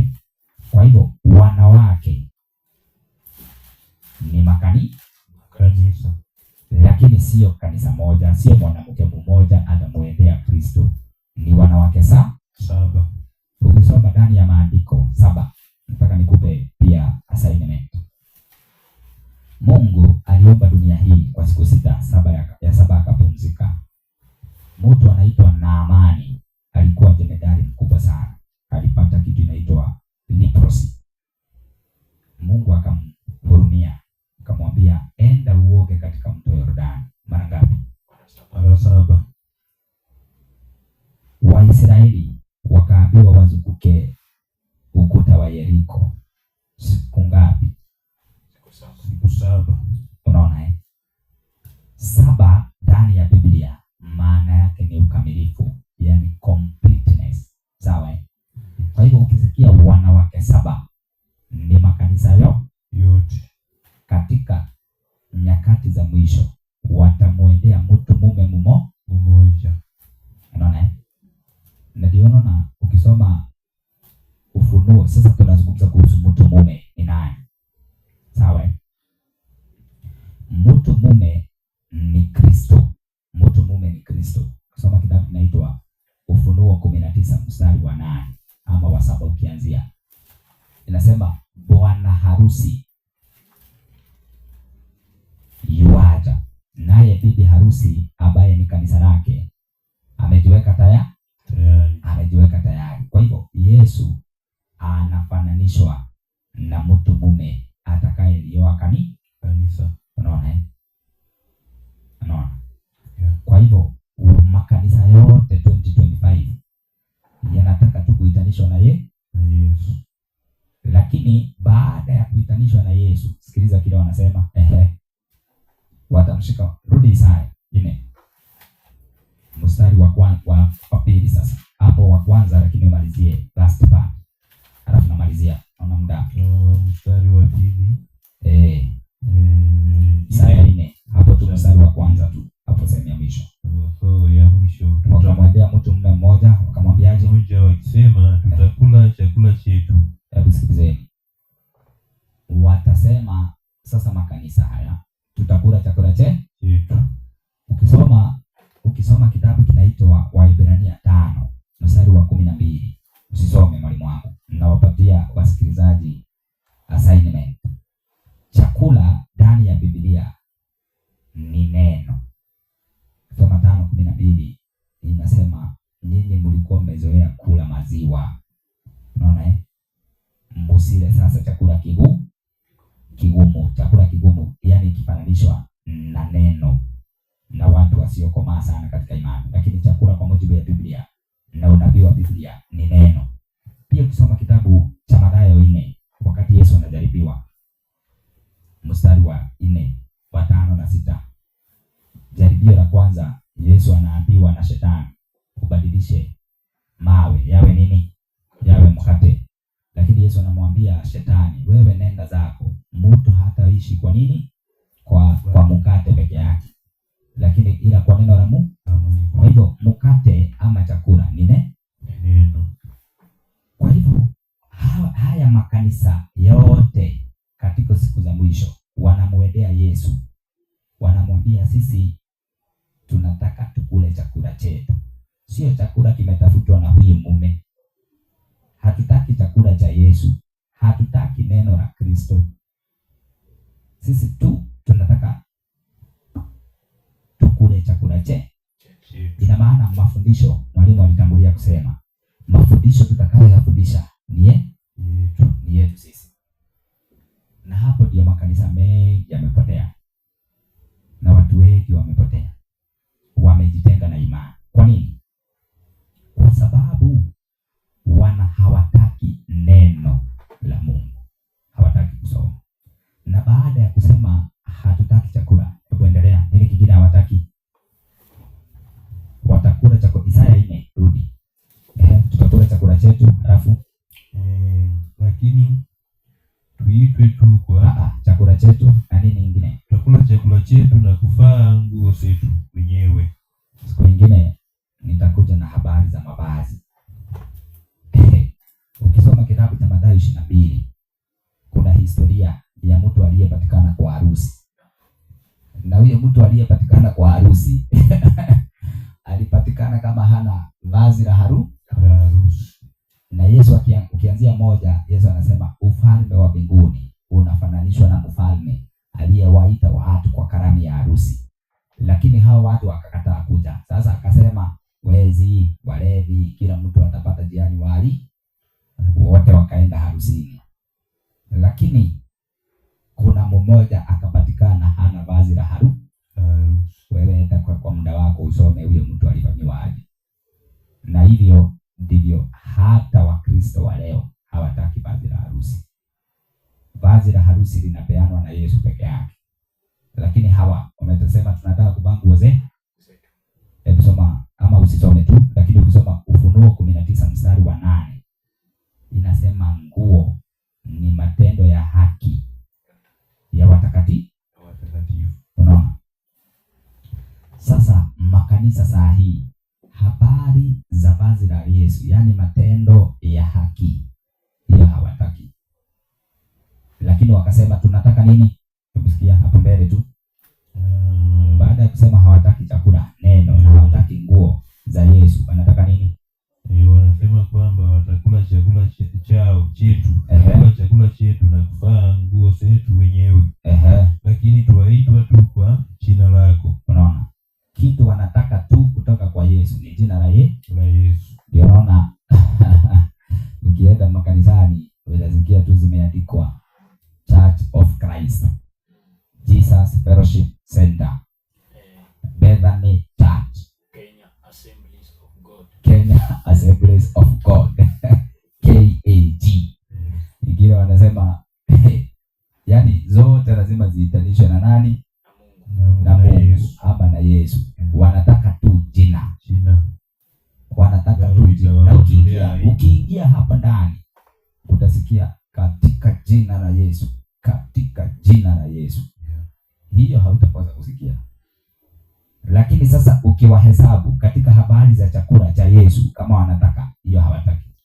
Wanataka tu chakula chao. Ukiwauliza habari za nguo za Yesu, na sio nguo tumeangalia ni unabii. Habari za matendo kama Kristo alivyoenenda. Mfano, wewe Yesu kwani ulienendaje? Isaya 4:16. Samahani, Luka. Uniambie kama kuna makanisa yanataka matendo ya Yesu. Hebu sikiliza. Luka 4:16.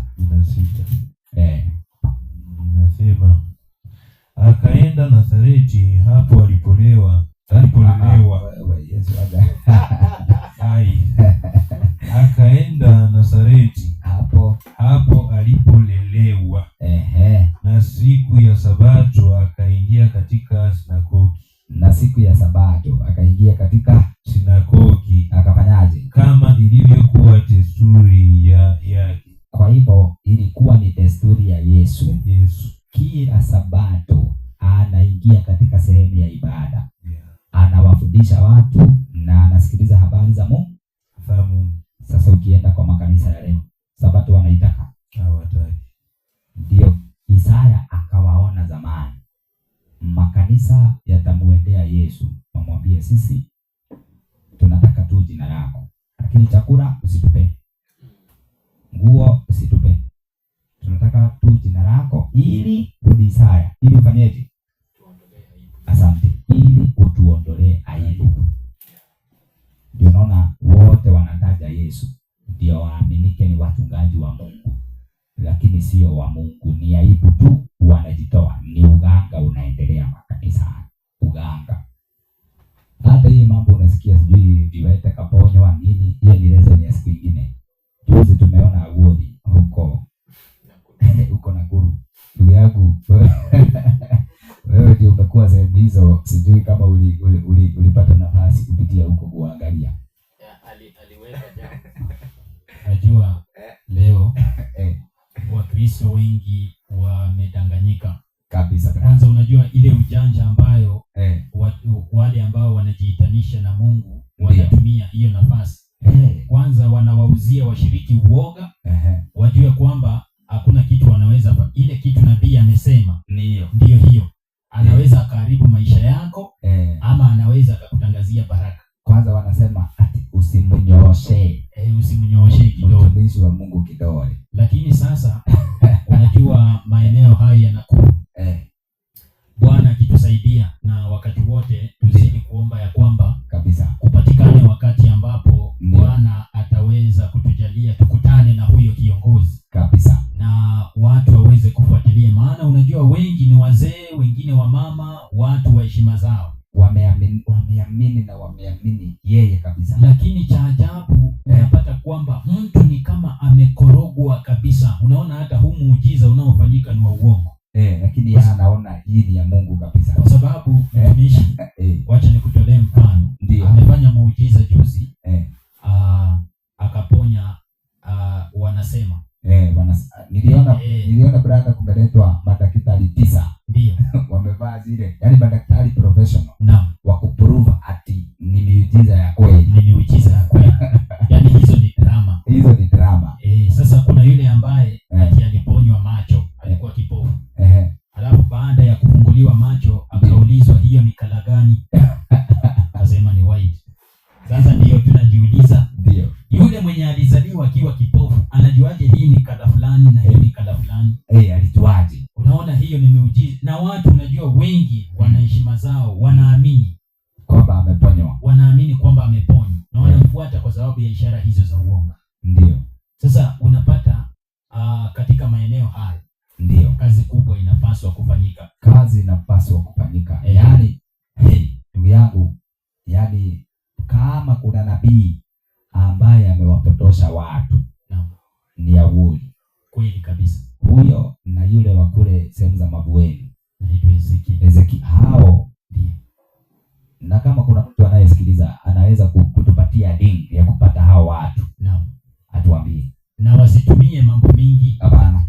Sijui waacha kufanya wakubali wakuje tujadili. Tuone hii ikuwe ndio kipimo. Ndio. Kipimo peke yake. Kwa sababu saizi kama kuna faida Mungu anahitaji ni kuleta nyoyo katika kweli kabisa, ili kwamba anaporudi waweze kuokolewa.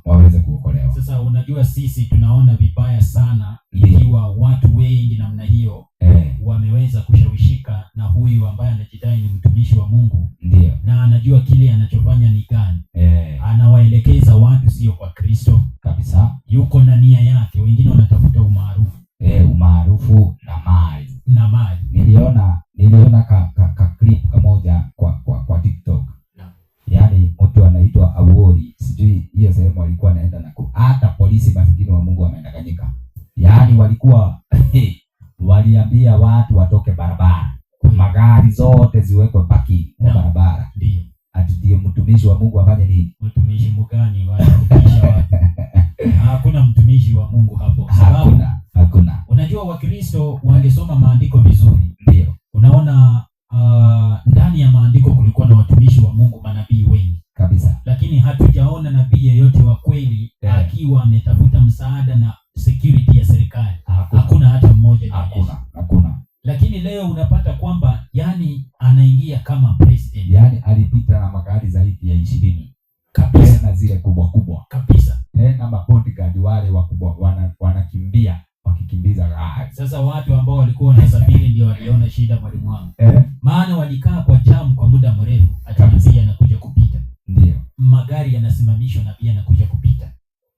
Unajua wakati wa Elia alikuona mambo kama haya. Si anajiita Elia kabisa. Elia atakaye kuja. Anasema ni yeye. Sasa tuonyeshe ni wapi Elia alikuwa na moto kedi kama hiyo. Hatari. Unaona anajaribu kutuonyesha kwamba kwanza hamwamini Mungu. Mwalimu wangu, acha nikwambie. Naam. Unaona ule unabii wa Malaki 4:5. Naam. Maana huo unabii wa Malaki 4:5, mtu anaitwa Awoli alisoma huo unabii. Naam. Akasema mimi ndiye huyo Elia atakayekuja. Akazunguka Kenya mzima miaka ya 2012 2011. Naam. Akazunguka Kenya mzima akiambia watu mimi ndiye Elia atakayekuja. Wanadamu wote wakamwamini kwa sababu hawasomi. Yani lazima. Na kama kuna mtu wa Awoli anasema ati huyo ndiye nabii atakayekuja, sijui kama kuna watu wanafuatilia mkutano. Naam. Kama kuna yeye anaweza uliza hapo. Sio yeye. Ama mtumishi unaonaje? Asante na shukuru sana tunapoendelea kufumbua ukweli, kuchimba na kuchimbua. Kwanza hata kwa sababu unaona kwamba hata kuonekana tu kwa mwili hauri mwenyewe anavyoonekana ni mtaifu wa kiroho. Ni mtu ambaye pia nia yake tu ni kununua na kujenga. Unaona kwamba amenunua na viwanja, lakini hapo kwa viwanja hata washirika wake hajawakawia. Ni yeye tu bali. Sasa ni wanabii tu ambao wanajipendekeza ili waweze kunyakua vitu vya dunia. Na hivyo tutawapima kwa sheria na ushuhuda wa Yesu ambapo hawapo. Na unajua mwalimu wangu, ndio. Huyo Awori Mungu tunaomba, tunazidi kuomba sana Mungu atusaidie huyo Awori tukuje kupata muda, ikiwa atajinyenyekesha na tupatane kwa upendo wa Kristo, tuweze kujadiliana kwa upendo, tuweze kujifundisha mambo mengi kwa upendo, ili kwamba tupate kwamba sisi sote tunafikiria ule mwisho tukiwa pamoja. Si ni kweli? Unajua hakuna kitu kibaya leo kama uwe na kiburi cha uzima. Maandiko yanasema, tunaona kwamba unajua wale wafuasi wa kwake hakuna kitu unaweza mwambia kama nabii hajasema wameshika. Kama nabii hajasema hakuna kitu utamwambia. Yaani kiongozi wa anasema huyu ni nabii. Mtu anafunga virago kutoka wapi? Mwisho wa dunia na mabegi. Ati anakuja Nakuru ama anakuja wapi kuona nabii akifanya muujiza wa uongo. Naona hiyo vile shetani amedanganya watu. Na Mungu akitusaidia huo ukweli ukiweza kuhubiriwa vizuri, watu ambao Bwana aliweza kuwathamini na kweli, wakiupeleka huo ukweli vizuri kwa uaminifu, mimi naona kwamba dunia wengi wataweza kuokolewa. Lakini ile shida ni kwamba ni kama wamekorogwa akili. Ile kitu wanafikiria ni nabii. Wakishika vyombo, badala ya kutangaza Kristo, wanatangaza nabii atakuwa mahali fulani. Nabii hakuna mahali utapata wanafundisha nabii wa Mungu wanakuja, mara nabii kwa mitandao, nabii amefanya, nabii wanaimba, nabii amefanya. Kwanza ufundi. Kwanza kuna kitu nilikuwa nataka nizungumzie. Asante. Yaani hawa watu hata ukisikia, maana nawaona kwa universities, kwa masoko, wale sasa vijana ambao ni wafuasi, na tunawapenda watu wa Awori. Maana kweli kama ni kujitunza, hata wasichana wanaokaa pale wanajitunza vizuri, haswa hata kwa mavazi. Hongera. Lakini kuna jambo moja ambalo linahuzunisha. Watu ambao ni Waawori, wafuasi wa mtumishi huyu anajiita Nabii Awori, wanasema ama ile gospel wanayoipeleka kila mahali ni repent and holiness. Yaani wewe urepent, watakwambia tu repent, repent, repent. Ukimuuliza repent, ni repent nini? Anakuambia dhambi. Sawa? Dhambi ni nini? Hapo ndio anatekewa. Anarudia repent. Anakuambia tu repent, repent dhambi, repent, wacheni dhambi. Dhambi ni nini? Wewe unataka kuniambia, ukisoma kwa mujibu wa Biblia, ukisoma kitabu kinaitwa waraka wa kwanza wa Yohana 3:4, Kizungu inasema, it is the only verse by the way, ama Warumi 7:7. Lakini the only verse ambayo ina define sin by its word ni 1 John chapter 3:4. Inasema sin is transgression of the law.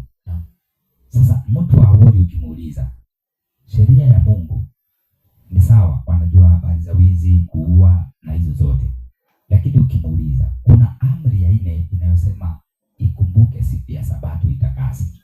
Ukivunja ni dhambi. Unaonaje? Mimi najua ni dhambi. Wewe unajua ni dhambi. Lakini mtu wa Awori atasema hiyo iliisha wapi? Msalabani.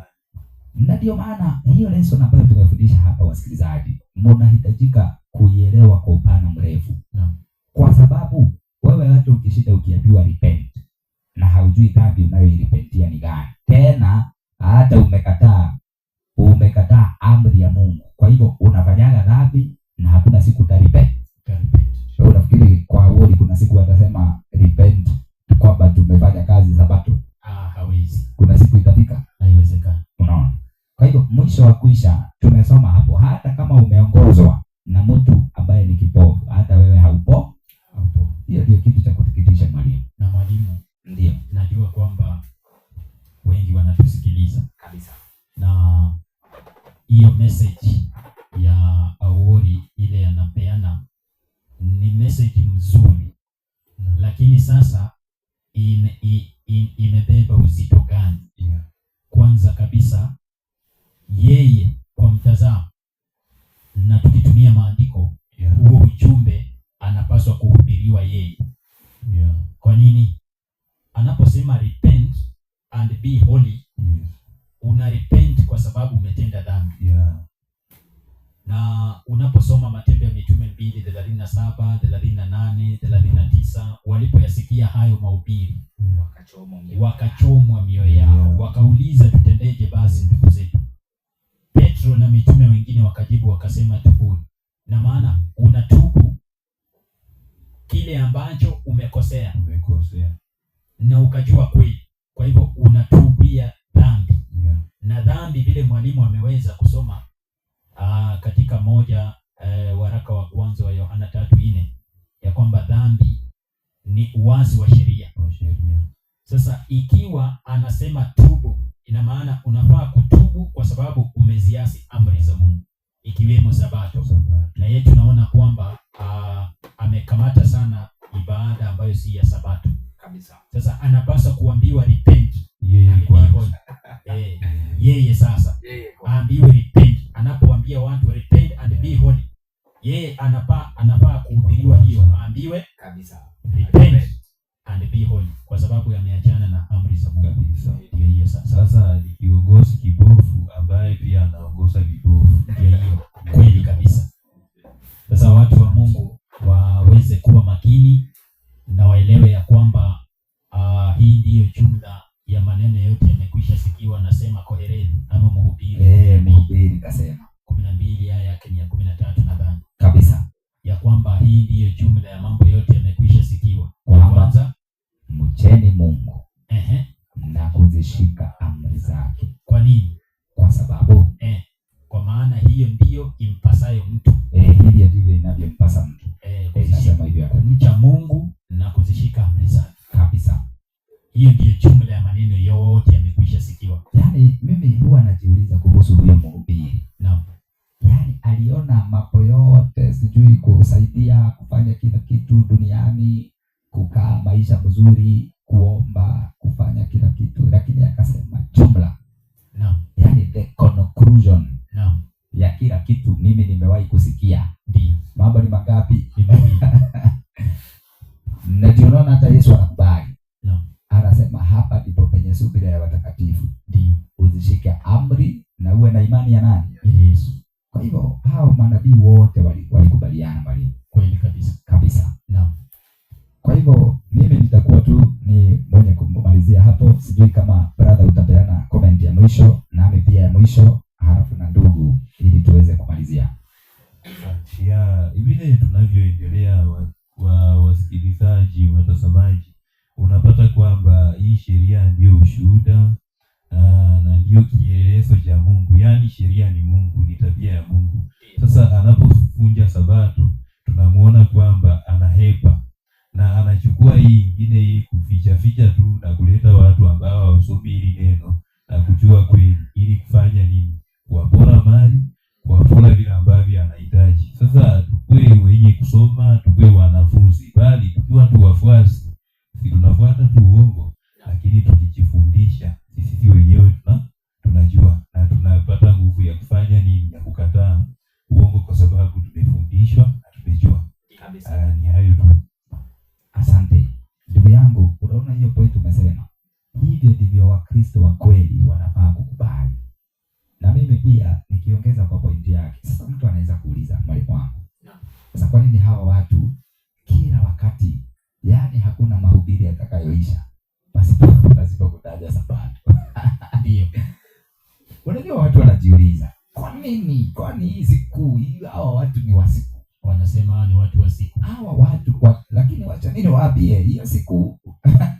Wewe unacheza na siku Mungu amebariki na kutakasa. Usicheze nayo. Tena kwa nini tuitaje kila wakati? Kwa sababu hii inawapa sasa highlight. Na uende ufanye uchunguzi wako. Ama ingia kwenye YouTube channel, tutawapatia hizo links. Sabato hiyo ndio inayoangazia. Yaani saa hii kama unasikia kitu inaitwa the great controversy, yaani ni kama ndio itakuwa kwenye limelight kwa miaka unaona sasa hivi 2026 tunaingia. Ndio. Miaka inayosonga hapa mbele kufikia 2030, 2035 hivyo kuendelea. Wafalme wa dunia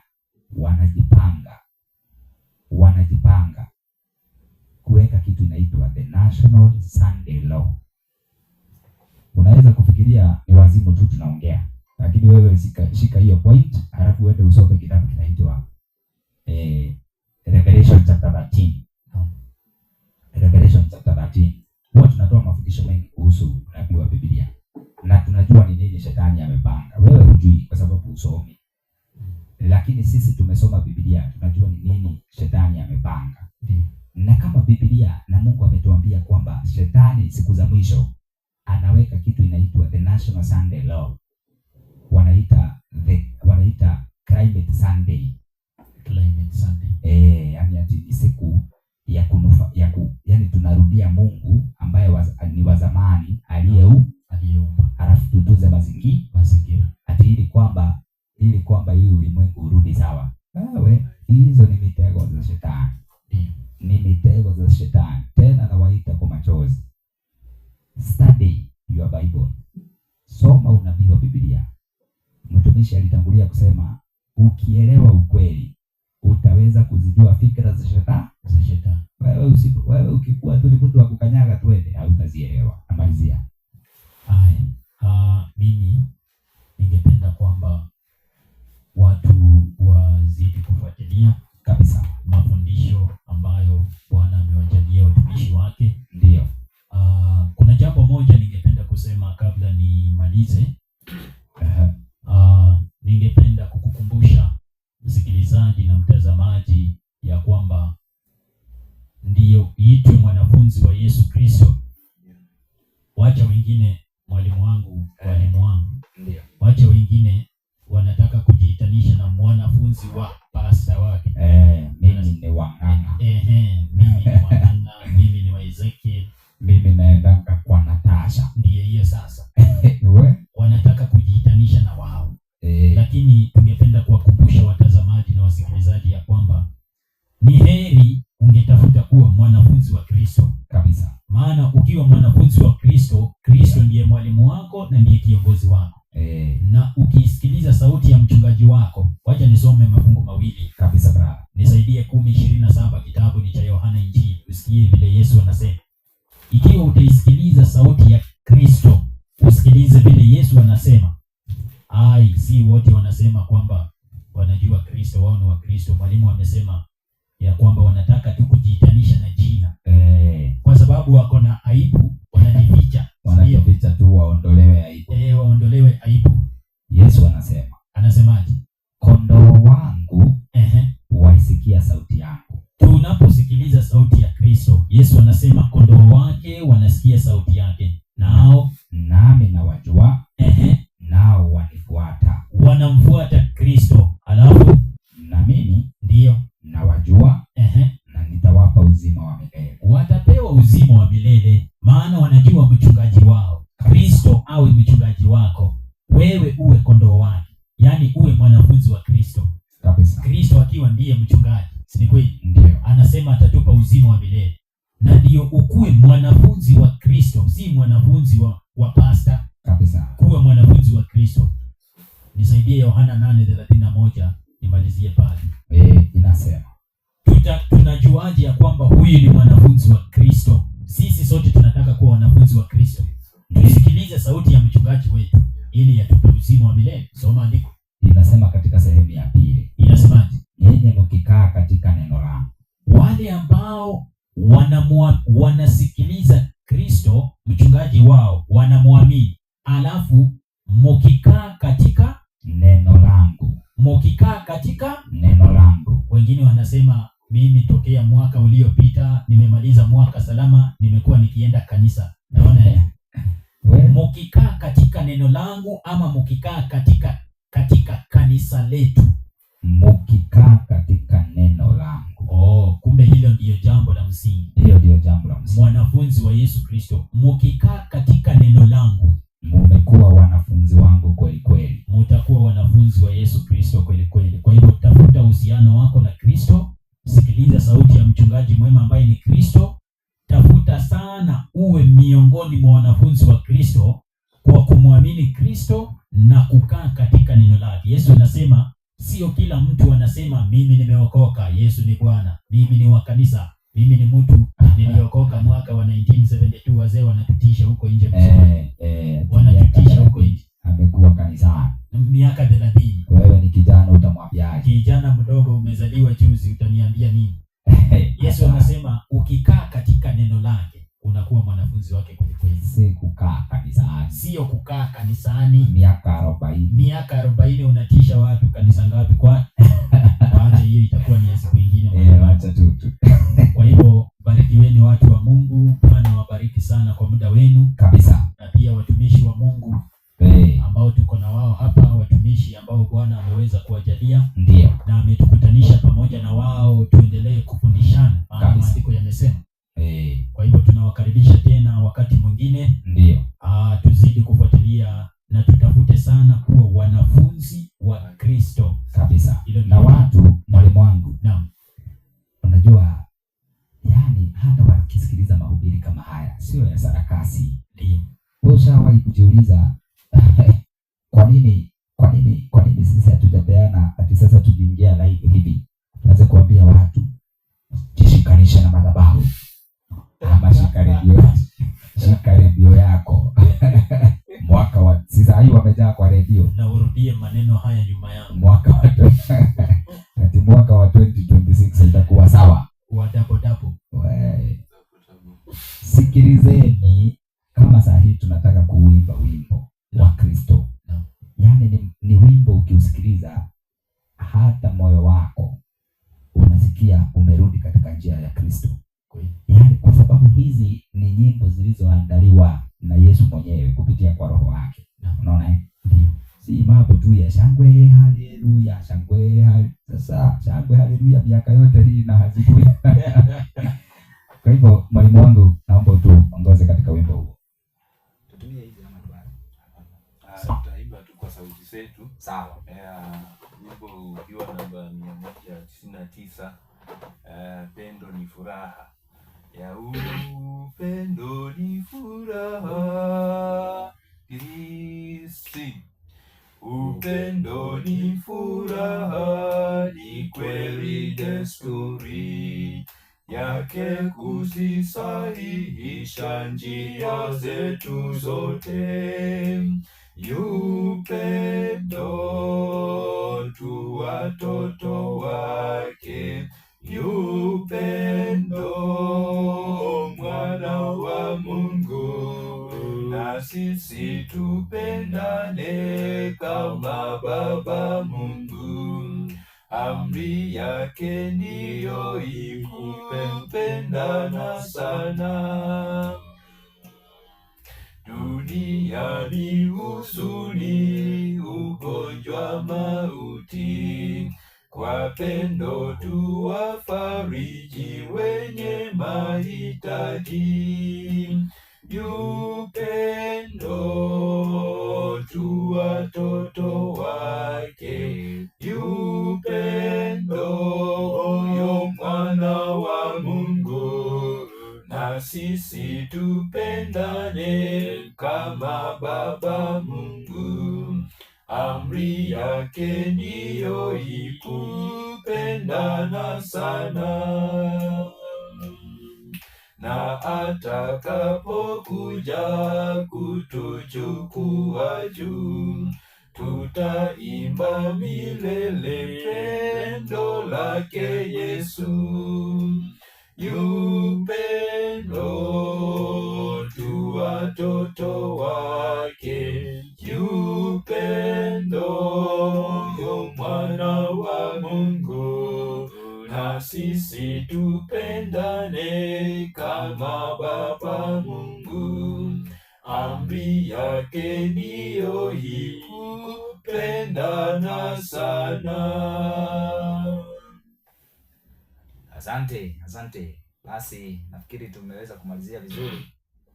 Mtumishi, naomba uweze kutuongoza katika ombi la mwisho ili tuweze kumalizia.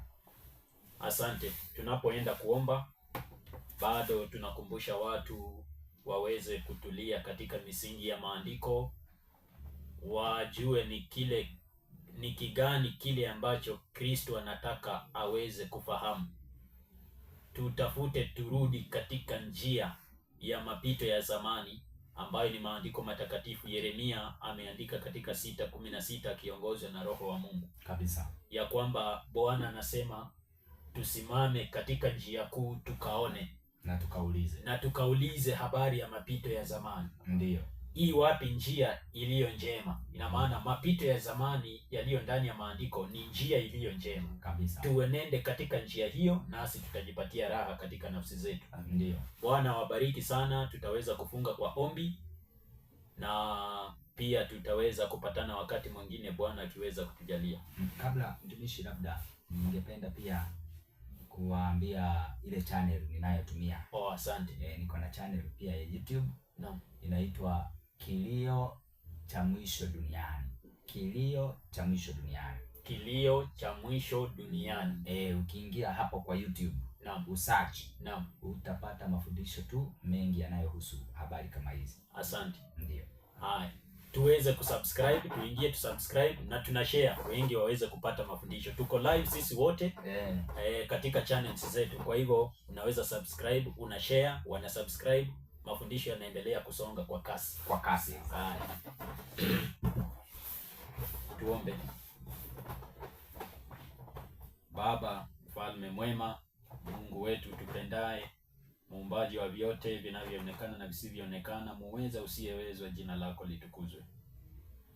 Tunakushukuru tukisema asante kwa kutuwezesha ukatukutanisha mfalme siku hii ya leo. Bwana, ya kwamba mapenzi yako yazidi kutendeka. Tunakushukuru kwa sababu ya muda ambao tumekuwa pamoja na wao.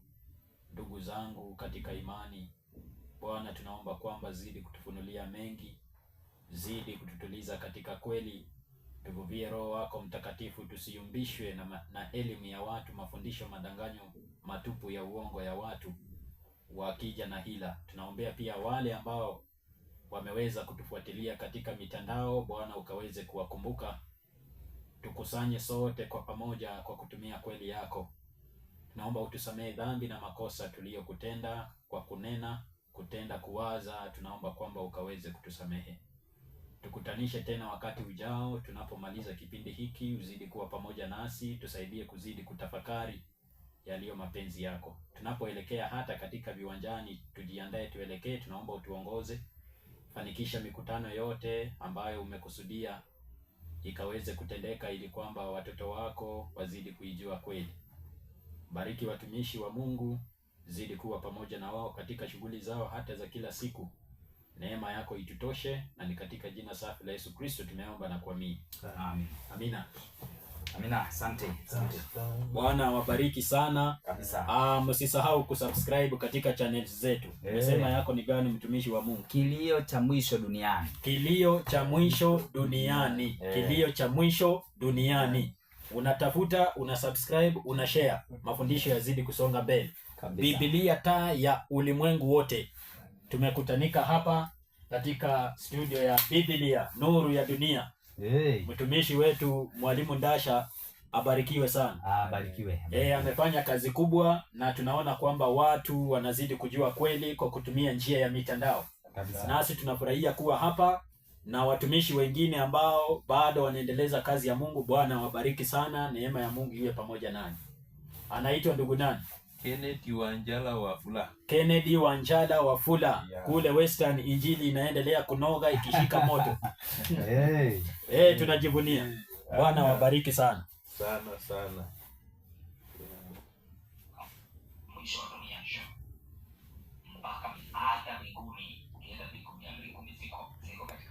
Wewe imekuwa tu unachukua